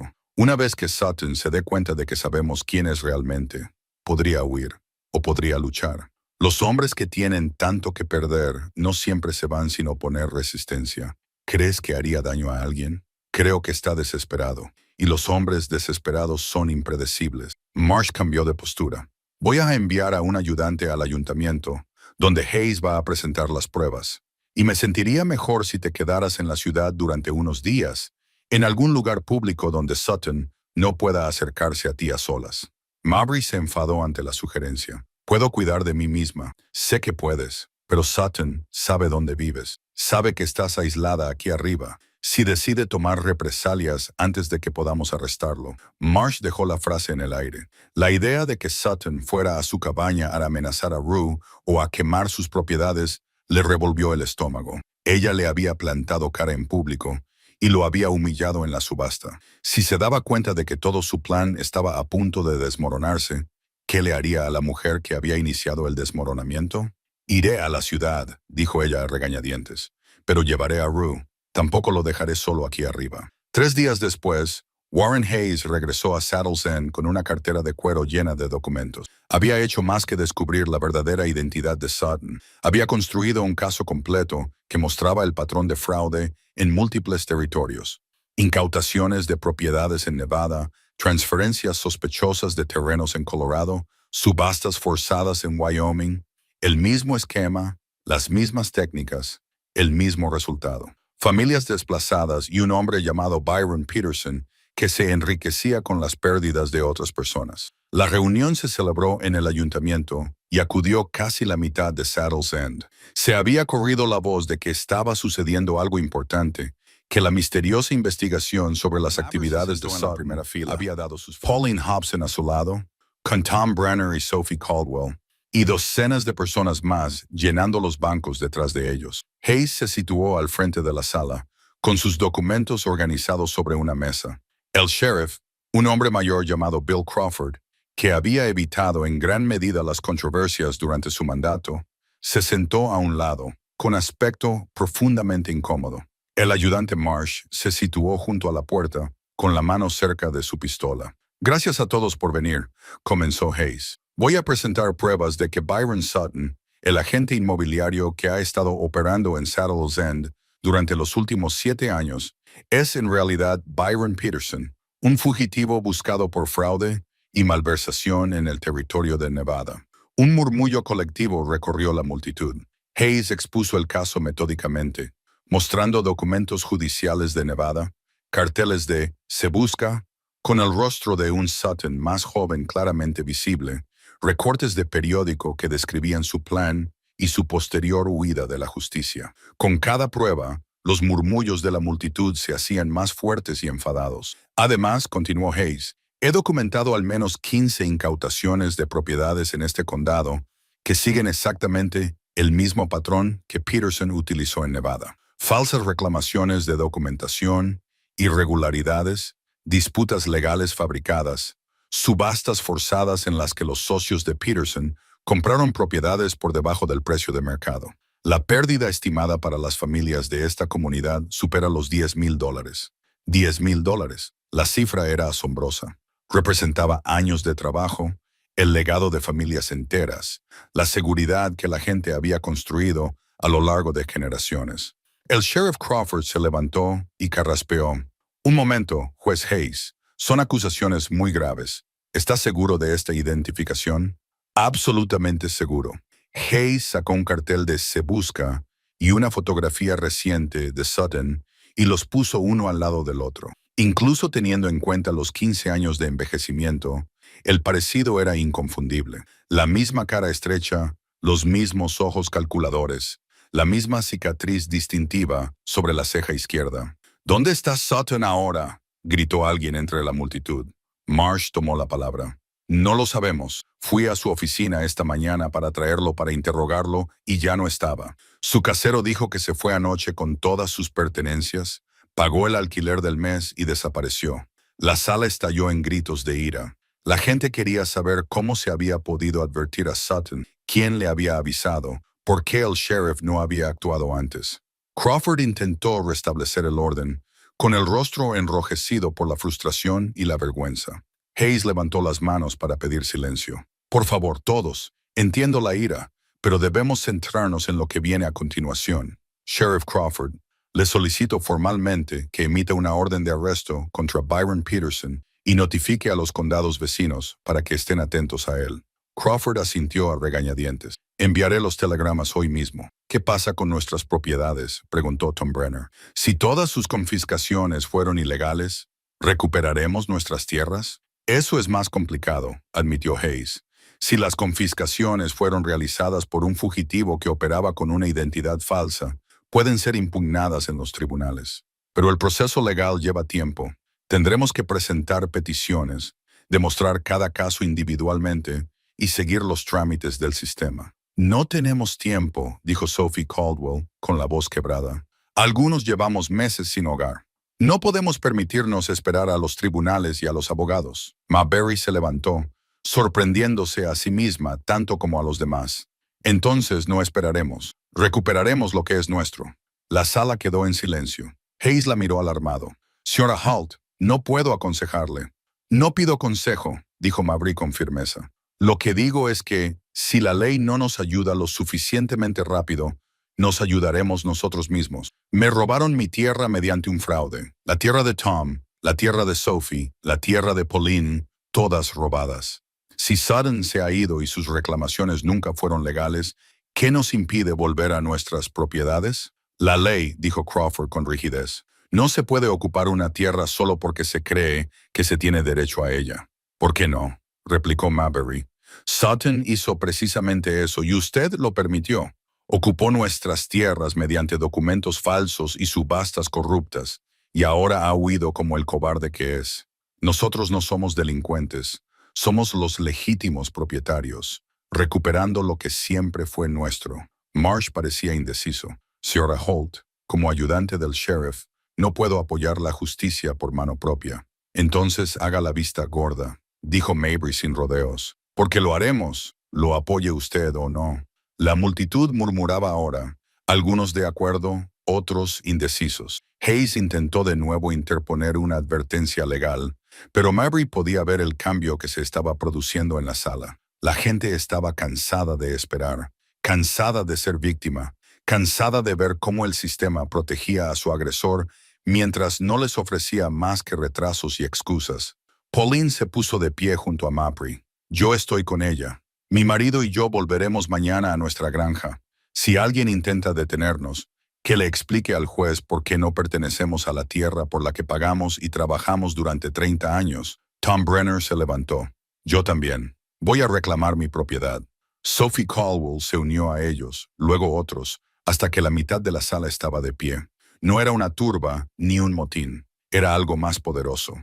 Era una comunidad que decidía colectivamente que ya era suficiente, que la justicia retrasada era justicia denegada, y que a veces la gente tenía que tomar cartas en el asunto. Hayes miró a Mabry con una mezcla de admiración y preocupación. ¿Entiendes que esto podría llevar a arrestos? ¿A más problemas legales? He tenido problemas legales desde que apareció Sutton, respondió Mabry.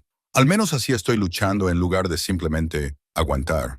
Crawford protestó balbuceando sobre la ley de propiedad y el debido proceso, pero su voz se perdió en la oleada de determinación. Marsh miró a Mabry y le hizo un pequeño gesto con la cabeza. No era exactamente aprobación, sino comprensión. La reunión terminó con la gente haciendo planes, coordinando quién reclamaría qué propiedad y cuándo. Hayes apartó a Marbury mientras la multitud se dispersaba. Esto es un riesgo, dijo en voz baja. Uno grande.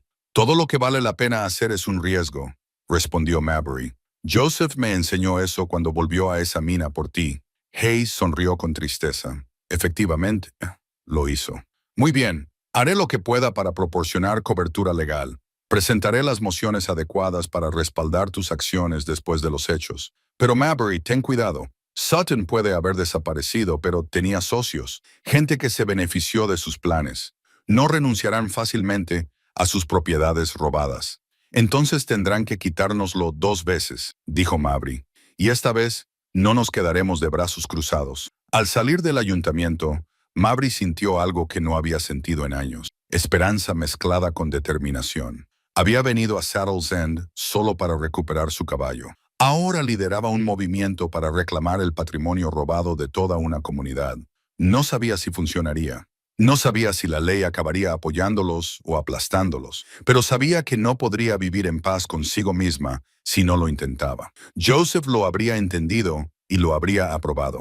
Pensó que al día siguiente volvería a su montaña y plantaría su bandera en la tierra que siempre había sido suya, que intentara quien quisiera echarla. El movimiento de recuperación de las propiedades se produjo rápidamente, casi demasiado rápido para que las autoridades pudieran responder, aunque hubieran querido. A los 2 días de la reunión del ayuntamiento, 15 familias habían regresado a las tierras que habían perdido por culpa de las artimañas de Byron Sutton. Llegaron con carros, herramientas y una determinación que les sorprendió incluso a ellos mismos. Mabry regresó a su cabaña en la montaña con Rue, medio esperando encontrarla quemada o destrozada. En cambio, todo estaba exactamente como lo había dejado. La cabaña seguía en pie. El jardín mostraba nuevos brotes gracias a las recientes lluvias, y las montañas se extendían a su alrededor sin cambios. Esa era su tierra, siempre lo había sido. Pasó el primer día simplemente recuperando el espacio, recorriendo los límites de la propiedad, comprobando el arroyo que le proporcionaba agua, inspeccionando el pequeño claro donde había enterrado a Joseph hacía tantos años. De pie junto a su tumba, le contó todo lo que había sucedido, la lucha que había iniciado, la comunidad que se había unido a su causa. «Espero que no te importe», le dijo a la sencilla cruz de madera. «Sé que te gustaba la tranquilidad, pero a veces la tranquilidad ya no es posible». El viento entre los pinos fue su única respuesta, pero le pareció una aprobación. Sin embargo, en Saddle's End, las cosas estaban lejos de estar tranquilas. Hamilton Greaves, el subastador que se había beneficiado del plan de Sutton, había sido arrestado por conspiración para defraudar. Intentó huir como su socio, pero no fue lo suficientemente rápido. El ayudante del sheriff lo detuvo, y durante el interrogatorio, Greaves comenzó a hablar. desesperado por reducir su propia culpabilidad. Lo que reveló fue peor de lo que nadie había sospechado. Sutton Peterson tenía socios inmobiliarios, se coordinaba con agentes en diferentes ciudades que identificaban propiedades con títulos poco claros, se creaban disputas ficticias simultáneamente y se contaba con una red de compradores que adquirían las propiedades embargadas en subasta y luego las revendían para obtener beneficios. La estafa había funcionado durante más de una década, robando un valor estimado de $50,000 en propiedades en toda la región. Warren Hayes trabajó sin descanso presentando mociones legales basadas en el testimonio de Graves. Argumentó que todas las transacciones realizadas bajo la identidad falsa de Sutton eran nulas, que las propiedades debían revertir inmediatamente a sus propietarios originales y que las familias que habían reclamado sus tierras estaban legalmente justificadas para hacerlo. Los tribunales territoriales no estaban tan seguros. Este tipo de reversión masiva de propiedades no tenía precedentes reales. A los jueces les preocupaba sentar precedentes peligrosos y el caos que podría provocar la invalidación de cientos de transacciones. Se pidió calma, paciencia y que todos esperaran mientras el sistema legal resolvía las complejidades. Pero las familias que lo habían perdido todo no estaban interesadas en la paciencia. Vivían en sus tierras recuperadas, las trabajaban, las defendían y se estaban organizando. Mabry se encontró en el centro de esta organización sin buscarlo. La gente acudía a su cabaña en busca de consejo, liderazgo y la seguridad de que estaban haciendo lo correcto. Pauline Hobson subía a la montaña al menos 2 veces por semana, trayendo noticias del pueblo y pidiendo la opinión de Mabry sobre diversas estrategias. Se habla de formar un comité, dijo Pauline durante una visita, sentada en el porche de Mabry con una taza de café. Algo oficial que represente a todas las familias que han recuperado propiedades. Quieren que tú lo presidas. Mabry negó con la cabeza. No soy política. No, tú eres mejor. Eres alguien que realmente hizo algo en lugar de solo hablar de ello. Pauline dejó su taza. La gente confía en ti, Mabry. Te enfrentaste a Sutton cuando el resto de nosotros teníamos demasiado miedo. Tú empezaste todo esto. Ahora necesitamos a alguien que lo lleve a cabo. ¿Qué significa llevarlo a cabo? Significa asegurarnos de que no volvamos a perder nuestras tierras. Significa coordinar nuestra defensa legal si los tribunales intentan echarnos. Significa permanecer unidos para que no puedan acabar con nosotros uno por uno. Pauline la miró a los ojos. Juntos somos más fuertes, pero necesitamos liderazgo. Eres la persona más fuerte que conozco. Por favor. Mabry permaneció en silencio durante un largo rato, observando a Rue pasar en la distancia. El liderazgo significaba responsabilidad, significaba rendir cuentas, no solo por ella misma, sino también por los demás. Significaba asumir plenamente un papel que nunca había deseado y para el que no se sentía cualificada. Pero también recordaba estar de pie en ese patio de subastas, levantando la mano para pujar por Rue, sintiéndose completamente sola frente a sistemas diseñados para aplastar a personas como ella. Si hubiera tenido una comunidad que la respaldara entonces, tal vez no le habría costado todo lo que poseía. Tal vez no habría necesitado el regalo de Warren Hayes para ganar. Estas familias necesitaban lo que a ella le había faltado: solidaridad, coordinación, alguien dispuesto a dar la cara cuando fuera necesario. De acuerdo, dijo finalmente. Presidiré el comité, pero no me mudaré a la ciudad. Si la gente quiere reunirse, que venga aquí. Pauline sonrió. Me parece justo. Lo haré saber. El comité se formó rápidamente después de eso. 15 familias que representaban más de 2,000 acres de tierra recuperada. Se reunieron en la cabaña de Mulberry porque era un terreno neutral y porque, francamente, nadie quería discutir con la mujer que se había enfrentado a Byron Sutton en público. En su primera reunión se establecieron los principios básicos. Se apoyarían mutuamente en sus reclamaciones de forma colectiva, lo que significaba que si las autoridades intentaban desalojar a una familia, las 15 se resistirían. Pondrían en común los recursos para los gastos legales y la documentación. Mantendrían registros detallados de su propiedad original para presentarlos ante los tribunales y se mantendrían pacíficos pero firmes, sin violencia, pero tampoco sin rendirse.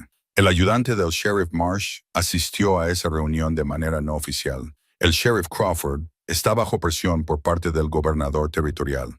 Les dijo, Hay quejas de que Saddle's End está albergando a ocupantes ilegales y justiciero. El gobernador quiere que se restablezca el orden, lo que significa que quiere que todos ustedes abandonen las propiedades en disputa hasta que los tribunales resuelvan la propiedad. ¿Cuánto tiempo tardarán los tribunales?, preguntó Tom Brenner. Podrían ser meses. Podrían ser años. No podemos esperar años, dijo Sophie Caldwell. Algunos de nosotros no tenemos a dónde ir. Marsh se mostró comprensivo. Lo sé, y entre nosotros creo que tenéis razón, pero os digo lo que va a pasar. Habrá presión para desalojaros, posiblemente por la fuerza. Que lo intenten, murmuró alguien desde el fondo. Mabry levantó la mano para pedir silencio. No, estamos de acuerdo. Sin violencia. Si vienen con la fuerza, responderemos con la ley. Warren presentará mociones para bloquear cualquier intento de desalojo. Confiamos en que el proceso legal funcione, aunque sea lento.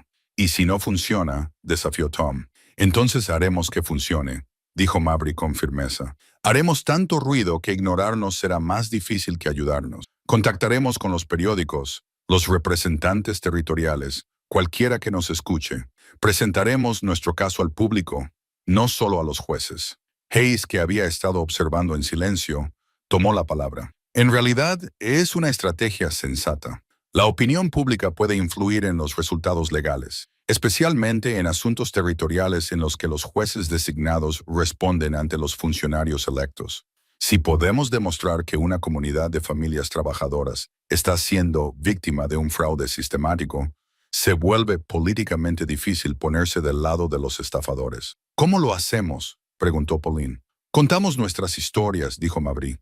Todas ellas. Cada familia aquí escribe lo que sucedió, cómo perdieron sus propiedades, lo que eso significó para sus vidas.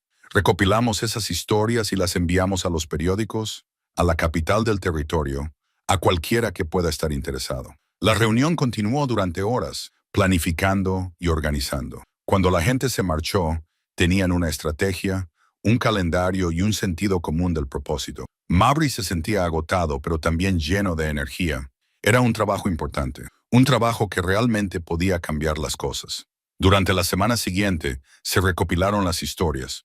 Tom Brenner escribió sobre su abuelo, que se estableció en la tierra en la década de 1850, y sobre 3 generaciones que trabajaron la misma tierra. Sophie Caldwell describió el último deseo de su madre de que la propiedad familiar permaneciera en manos de la familia, un deseo que Sutton había robado. Pauline Hobson detalló 30 años de matrimonio y colaboración, construyendo una pequeña granja desde cero, solo para perderla por la manipulación de documentos. Mabry escribió su propia historia, aunque le resultó más difícil de lo que esperaba, poniendo en palabras el recuerdo de Joseph, describiendo su vida juntos, explicando lo que significaba la cabaña de la montaña más allá del simple valor de la propiedad. Eso la obligó a enfrentarse a emociones que había mantenido enterradas durante años. Cuando terminó, tenía 10 páginas escritas con letra cuidadosa, en las que describía no solo lo que le habían quitado, sino por qué era importante, por qué la tierra no era solo tierra y madera, sino identidad, historia y conexión con algo más grande que la existencia individual. Hayes recopiló todas las historias en un documento formal, añadió las pruebas legales del fraude de Sutton y envió copias a todos los periódicos del territorio. También envió copias al gobernador territorial, al fiscal general y a cualquier persona con influencia o autoridad. La respuesta comenzó lentamente, pero luego se convirtió en una avalancha. Un periódico de Denver publicó la noticia en primera plana. Una red de fraude desplaza a docenas de familias. Se busca a un agente inmobiliario por delitos cometidos hace una década. Otros periódicos se hicieron eco de la noticia. En 2 semanas, la historia del fraude inmobiliario de Saddle's End era noticia en todo el territorio. Comenzaron a llegar cartas de apoyo. Un abogado de Colorado ofreció asistencia pro bono. Un grupo de ciudadanos de Wyoming envió una donación para ayudar con los gastos legales. Un representante territorial pidió públicamente una investigación y una indemnización. La presión estaba surtiendo efecto. La oficina del gobernador, que inicialmente se había puesto del lado del orden y el proceso, comenzó a alejarse de la dura conversación sobre el desalojo. Nadie quería que se le viera obligando a familias trabajadoras a abandonar tierras de su propiedad legítima para proteger las transacciones ilegales de un delincuente fugitivo. Pero la victoria aún no estaba garantizada. Todavía había jueces que se preocupaban por los precedentes, funcionarios que preferían un proceso lento y cuidadoso a una justicia rápida, complicaciones y enredos legales que podían prolongarse durante años. Y todavía quedaba el asunto de Byron Sutton, que seguía en libertad y podría volver a causar problemas si pensaba que podía ganar. El ayudante del sheriff llevó esa noticia a la cabaña de Mabry en una fría mañana, 3 semanas después de la formación del comité. Recibimos noticias con la descripción de Sutton. Fue visto en un pueblo cerca de la frontera. No está lejos y podría estar tramando algo. ¿Cómo qué?, preguntó Mabry. No lo sé, pero los hombres como él no desaparecen sin más. Conspiran, planean venganzas. Tú lo humillaste públicamente. Le costó su operación. Tiene motivos para guardarte rencor. Mabry sintió un escalofrío que no tenía nada que ver con el montañero. Había estado tan centrada en la batalla legal, en organizar a la comunidad, que casi había olvidado que Sutton era una persona real con voluntad y rabia. ¿Crees que volverá aquí? Creo que es lo suficientemente arrogante como para intentar algo, dijo Marsh. Ten tu rifle a mano y quizá no te quedes aquí sola hasta que sepamos dónde está. Pero Mabry no tenía intención de abandonar su cabaña, ni por Sutton ni por nadie. Esta era su tierra, una reconquistada gracias al coraje y el apoyo de la comunidad. No se dejaría expulsar por las amenazas de un cobarde que actuaba mediante la manipulación y el fraude. Tendré cuidado, le prometió a Marsh, pero no me esconderé. Sin embargo, después de que él se marchara, Mabry revisó su rifle y se aseguró de que estuviera cargado y listo. También aseguró el refugio de Rue para que no se asustara ni lo robaran si alguien se acercaba por la noche. Luego se sentó en el porche y esperó, observando el sendero que bajaba por la montaña, preparada para lo que fuera a suceder. Sutton llegó en una noche sin luna, 4 semanas después de huir de Saddle's End. No vino solo. Mabry se despertó con la advertencia de Rue, el sonido que significaba que se acercaban extraños. Se levantó de la cama al instante, rifle en mano, y se dirigió a la ventana. En la oscuridad, pudo distinguir unas siluetas. 3, tal vez 4 hombres a caballo, subiendo por el sendero hacia su cabaña. Se detuvieron a unos 50 metros y uno de ellos desmontó. Incluso en la oscuridad, Mabry reconoció la silueta de Byron Sutton. «Señora Holt», gritó. «Creo que tenemos que hablar». Mabry no respondió. Comprobó su rifle de nuevo y se colocó en un lugar desde donde podía ver a los hombres, pero protegida por las gruesas paredes de madera de la cabaña. «Sé que está despierta», continuó Sutton. «Sé que está armada, pero no vengo a buscar violencia. Vengo a hacerle una oferta. No me interesan las ofertas de los ladrones», respondió Mabry. Sutton soltó una risa amarga. «Ladrones. Soy un hombre de negocios, señora Holt. Identifico oportunidades y las aprovecho. Así se construyó este país. Este país se construyó con trabajo honesto, no robando a gente que no podía permitirse pagar a un abogado». Semántica. Sutton se acercó, con las manos visiblemente vacías y levantadas. Los otros hombres permanecieron a caballo, observando. «Esta es la realidad. Has armado mucho revuelo, ha involucrado a los periódicos, ha montado todo un espectáculo. Enhorabuena, pero en realidad no ha ganado nada. Por ahora hemos recuperado nuestras tierras», dijo Sutton, «pero los retos legales no han hecho más que empezar. ¿Sabe a cuántos jueces les debo favores? ¿A cuántos funcionarios he ayudado a lo largo de los años? Esto podría arrastrarse por los tribunales durante una década. Morirá de viejo antes de obtener la titularidad definitiva». Mabry mantuvo firme su rifle. «Entonces moriré en mi propia tierra. Mejor que vivir en la de otra persona». Sutton se detuvo a unos 6 metros del porche, lo suficientemente cerca como para que Mabry pudiera verle la cara a la luz de las estrellas. Parecía más viejo, más duro que en la subasta. «Acosado». «Oh», dijo con cautela, «podrías aceptar un acuerdo. Te cederé la propiedad de tu terreno y de los terrenos de los demás miembros del comité.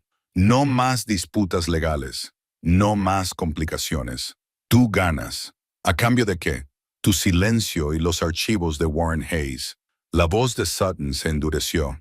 «Ese juez ha estado recopilando pruebas contra mí en varios territorios. Pruebas que podrían llevar a un proceso penal, incluso a la ejecución, si pueden demostrar ciertos cargos. Quiero que se destruyan esos archivos y quiero que tú y tu comité dejéis de cooperar con las autoridades. Mabry casi se echó a reír. ¿Crees que te protegería después de lo que has hecho? Creo que protegerías a tu comunidad, calculó Sutton. Piénsalo, señora Holt. Acepta esta oferta y 15 familias recuperarán sus tierras de forma inmediata. Sin años de batallas legales, sin incertidumbre. Recházala y te garantizo que bloquearé todas las reclamaciones con tantos litigios que necesitarás abogados para abogados. Algunas de esas familias se rendirán. Otras morirán esperando una resolución. ¿Vale la pena su orgullo a cambio de su sufrimiento? Era un argumento inteligente diseñado para explotar el sentido de la responsabilidad de Mabry hacia la comunidad que había organizado, y podría haber funcionado si ella no hubiera entendido lo que significaría aceptarlo. Si te protegemos, dijo lentamente, simplemente harás lo mismo en otro lugar. Otro pueblo, otro grupo de familias que no pueden defenderse. Estaríamos cambiando nuestra justicia por su destrucción. Eso no es problema tuyo. Ahora sí lo es. Mabry levantó ligeramente el rifle, sin apuntar directamente a Sutton, pero dejando clara la amenaza. Te buscan por delitos en 3 territorios. Eres un fugitivo y acabas de admitir ante mí que planeas seguir estafando a la gente. No voy a proteger eso. La expresión de Sutton se volvió fría. Entonces eres una tonta. Podrías haber terminado con esto esta noche, haber conseguido todo lo que querías. En cambio, estás eligiendo el camino difícil. El camino difícil es el único que tiene sentido, respondió Mabry. Mi marido me enseñó eso. Si tomas el atajo, pierdes algo de ti mismo. No voy a perder nada más por tu culpa. Durante un largo momento, Sutton se limitó a mirarla. Luego negó lentamente con la cabeza. Esto podría haber sido sencillo. Se dio la vuelta y regresó a su caballo. Mientras montaba, gritó por última vez. Esta noche se ha ganado un enemigo, señora Holt. Y yo no soy un hombre indulgente. Menos mal que yo tampoco lo soy, dijo Mabry. Los jinetes dieron media vuelta y se adentraron en el sendero, desapareciendo en la oscuridad. Mabry se quedó en la ventana otra hora más, con el rifle preparado, asegurándose de que se habían ido de verdad. Cuando los primeros rayos del amanecer tocaron el cielo, finalmente relajó el agarre del arma. Sutton le había ofrecido una salida fácil y ella la había rechazado. Esa decisión tendría consecuencias. La batalla legal continuaría, posiblemente durante años. Sutton utilizaría todos los recursos y contactos que tenía para hacerles la vida difícil. Pero Mabry había hablado en serio. El camino difícil era el único que preservaba la dignidad. Eso significaba algo más que la simple supervivencia. Joseph lo había entendido. Lo había vivido cuando entró en ese pozo minero que se derrumbaba por un desconocido. Ella honraría su memoria haciendo lo mismo, luchando por lo que era correcto, no por lo que era fácil. Mientras el sol se elevaba sobre las montañas, Mabry preparó café y se dispuso para el día que tenía por delante. Tenía que informar a Warren Hayes de la oferta de Sutton y de su admisión implícita de intención delictiva continuada. Tenía que decirle al comité que la lucha estaba lejos de haber terminado. Pero también sentía una tranquila satisfacción. Sutton había venido a intimidarla, a sobornarla, a hacerla ceder. Había fracasado. Y en ese fracaso Mabry encontró la confirmación de que había elegido correctamente, no solo al rechazar su oferta, sino en todo lo que la había llevado a ese momento. Levantándose en la subasta, organizando a la comunidad, reclamando lo que era suyo. La lucha continuaría, pero ella la afrontaría de pie, no de rodillas. Mabry cabalgó hasta Saddle's End al amanecer, espoleando a Rue más de lo habitual. El ayudante del sheriff Marsh tenía que saber inmediatamente que Sutton había regresado. Warren Hayes tenía que poner a salvo sus archivos. Había que avisar a los miembros del comité. Encontró a Marsh en su oficina, justo cuando empezaba su ronda matutina. Cuando le describió la visita de medianoche y la oferta de Sutton, palideció. Vino a tu cabaña con hombres armados. Marsh ya se estaba colocando el cinturón con la pistola. Eso es amenazar a un testigo. Conspiración y otros 6 cargos más que se me ocurren. Si podemos atraparlo, ya se habrá ido hace tiempo, dijo Mabry. Pero admitió que planea seguir operando, seguir defraudando a la gente. Eso tiene que ser útil para el caso de Hayes. Marsh asintió con severidad. Se lo comunicaré al servicio del alguacil. y voy a poner a un ayudante en este extremo del sendero de la montaña. Si Sutton vuelve, lo sabremos. Hayes llegó en menos de una hora, convocado por un mensaje urgente. Escuchó el relato de Mabry sobre el enfrentamiento y su expresión se ensombrecía con cada detalle. Ofreció intercambiar títulos claros por mis archivos y tu silencio, dijo Hayes cuando ella terminó. Eso me dice que esos archivos son más perjudiciales de lo que yo pensaba. Está desesperado, lo que lo hace peligroso. ¿Podemos usar su oferta en su contra?, preguntó Mabry. Básicamente confesó haber cometido fraude y haber planeado más delitos. Tu testimonio sobre lo que dijo sería muy valioso, confirmó Hayes, especialmente si se combina con la cooperación de Graves y las pruebas documentales. Pero necesitaríamos tener a Sutton bajo custodia para procesarlo, y ha demostrado ser difícil de atrapar. El alguacil territorial, un hombre de mirada severa llamado Coleman, que había llegado 2 días antes, se unió a la conversación. Tenemos hombres vigilando los cruces fronterizos y las carreteras principales. Sutton no puede huir para siempre. Al final cometerá un error. Intentará acceder a sus fondos o se pondrá en contacto con un socio. Cuando lo haga, lo tendremos. ¿Qué hay de las reclamaciones de propiedad? Nos mantendría envueltos en litigios durante años. Hayes sacó una carpeta de cuero. En realidad, tengo buenas noticias al respecto. Basándose en el testimonio de Graves y en las pruebas que hemos recopilado, el fiscal general territorial ha presentado una moción para anular todas las transacciones inmobiliarias realizadas por Byron Peterson bajo su falsa identidad de Byron Sutton. Si la moción prospera, y creo que lo hará, todas sus propiedades volverán inmediatamente a sus propietarios originales, todas ellas. Mabry sintió cómo la esperanza brotaba en su pecho. Todas las familias recuperarán sus tierras. Todos los casos documentados en los que se pueda demostrar el fraude, sí, no tiene precedentes, pero el argumento legal es sólido. Peterson no tenía autoridad para realizar negocios con un nombre falso mientras evadía una orden judicial. Por lo tanto, sus transacciones son nulas ab inicio, inválidas desde el principio. Tom Brenner, que había estado escuchando desde la puerta, soltó un grito de alegría. Hemos ganado. Realmente hemos ganado. La batalla legal potencialmente sí, advirtió Hayes, pero el propio Sutton sigue en libertad. Hasta que no sea capturado y se resuelva el caso penal, siempre existe el riesgo de que encuentre alguna forma de complicar las cosas. Como si lo hubiera invocado la mención de su nombre, se produjo un alboroto en el exterior. Mabry oyó gritos, el sonido de caballos y la voz del ayudante del sheriff pidiendo orden. Corrió hacia la ventana. En la calle, 3 jinetes estaban rodeados por ayudantes del sheriff y ciudadanos armados. En el centro del grupo, con las manos atadas y la cara ensangrentada, estaba Byron Sutton.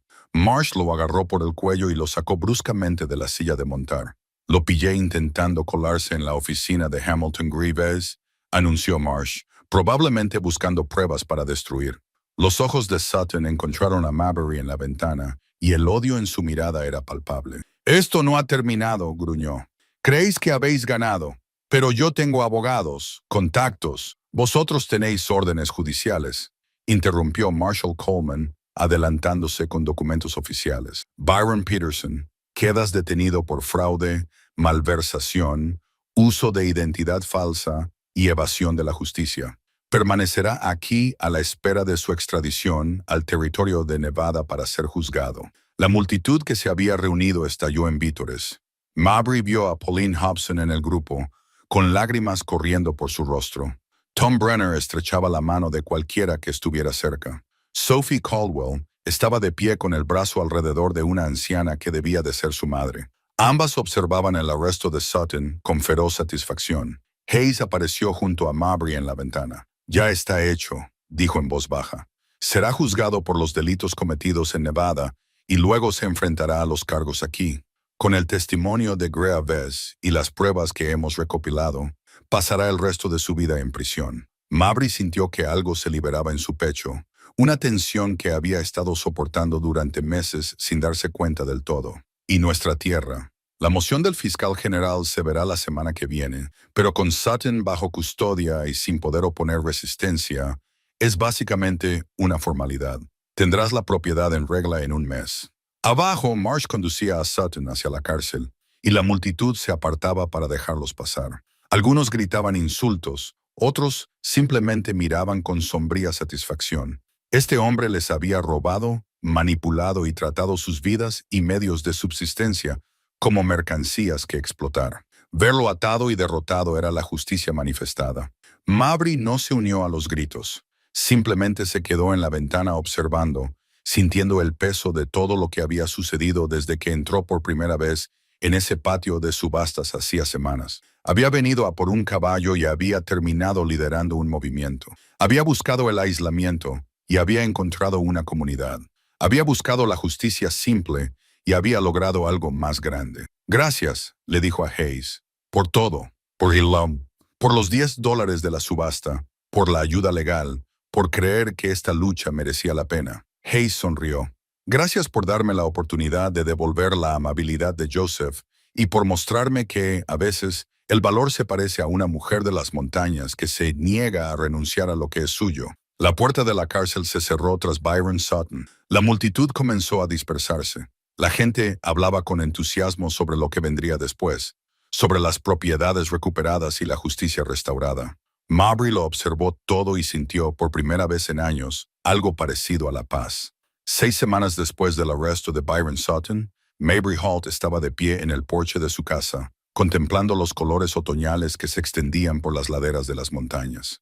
Los álamos se habían vuelto dorados, los robles rojos y los pinos se recortaban en verde oscuro contra el paisaje cambiante. Era el tipo de belleza que le recordaba por qué había elegido esta vida, por qué esta tierra era importante más allá de la simple propiedad.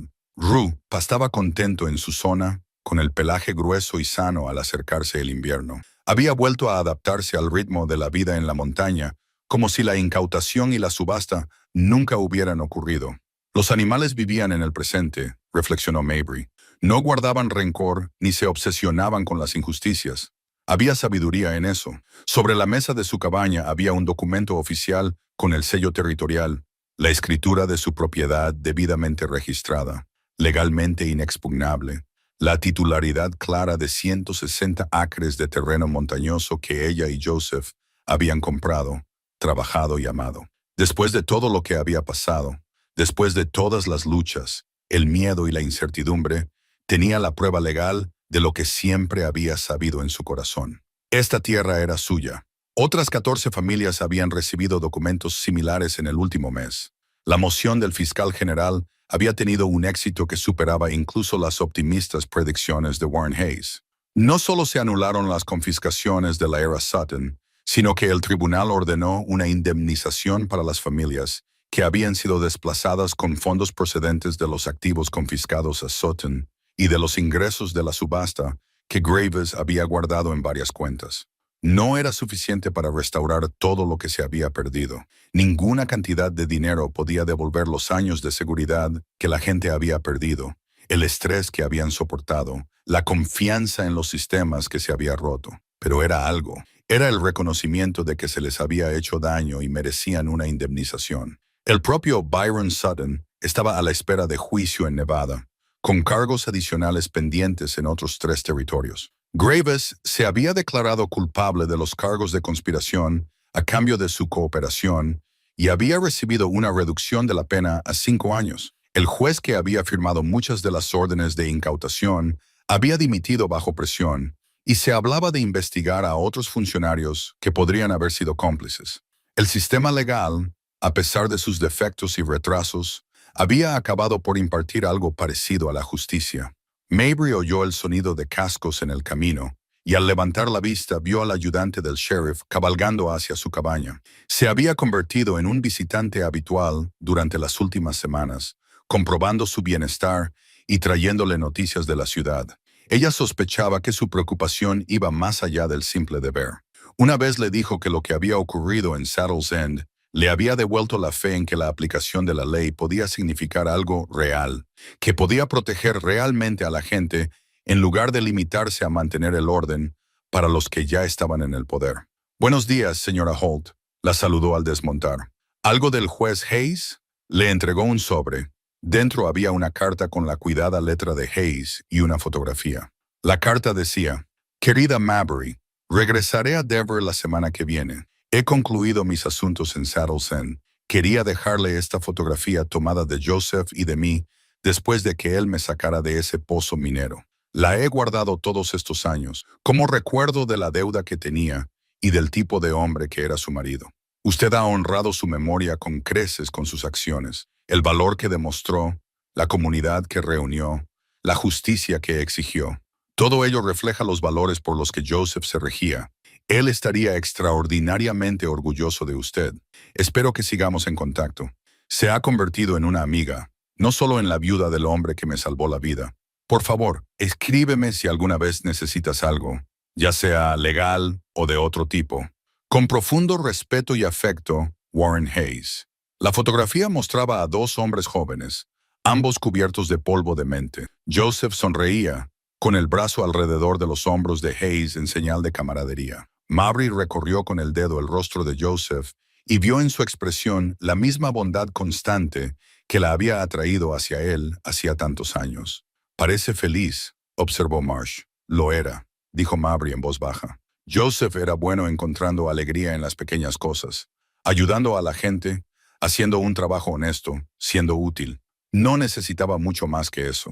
Colocó la fotografía con cuidado sobre la repisa de la chimenea, en un lugar donde pudiera verla desde su mecedora. Otro recuerdo conservado, otra conexión con el hombre que había influido tanto en quien se había convertido. Marsh se quedó a tomar un café y la puso al día de las noticias del pueblo. Pauline Hobson y su marido habían replantado su granja y ya estaban viendo un buen crecimiento. Tom Brenner estaba reconstruyendo su granero. Había trasladado a su anciana madre de vuelta a la propiedad familiar y estaba planeando ampliar su pequeño huerto. La comunidad que se había formado durante la lucha contra Sutton no se había disuelto una vez ganada la batalla. Si acaso, se había fortalecido. La gente se cuidaba mutuamente, se ayudaba con las cosechas y las reparaciones, se reunía mensualmente en el ayuntamiento para compartir noticias y coordinar la ayuda mutua. Le habían pedido a Mabry que presidiera estas reuniones de forma permanente, y ella había aceptado con la condición de que pudiera asistir esporádicamente cuando el clima de la montaña lo permitiera. Seguía valorando su soledad, seguía necesitando los ritmos tranquilos de su vida aislada, pero había aprendido que la soledad no requería una desconexión total. Podía formar parte de una comunidad sin renunciar a la independencia que la definía. Después de que Marsh se marchara, Embury pasó la tarde preparando su cabaña para el invierno. Comprobó sus reservas de comida, reparó una tabla suelta del refugio de Roose y cortó leña para la estufa. Un trabajo sencillo y necesario que le ocupaba las manos y le tranquilizaba la mente. Cuando el sol comenzó a ponerse, se sentó en el porche por última vez antes de que el frío la obligara a refugiarse en el interior durante la temporada. Pensó en todo lo que había sucedido desde aquel día. Había entrado en el patio de subastas con su abrigo remendado, llevando consigo todas sus pertenencias para pujar por su caballo. Esperaba burlas, las recibió, pero siguió adelante de todos modos. Esperaba luchar sola, pero encontró aliados. Esperaba perder, pero ganó gracias a una combinación de valor, suerte y la amabilidad de extraños que recordaban sus deudas y las honraban. Y lo más importante, había aprendido que la fuerza no significaba no necesitar nunca ayuda. Significaba saber cuándo aceptarla, cuándo ofrecerla y cuándo mantenerse firme sin importar el coste.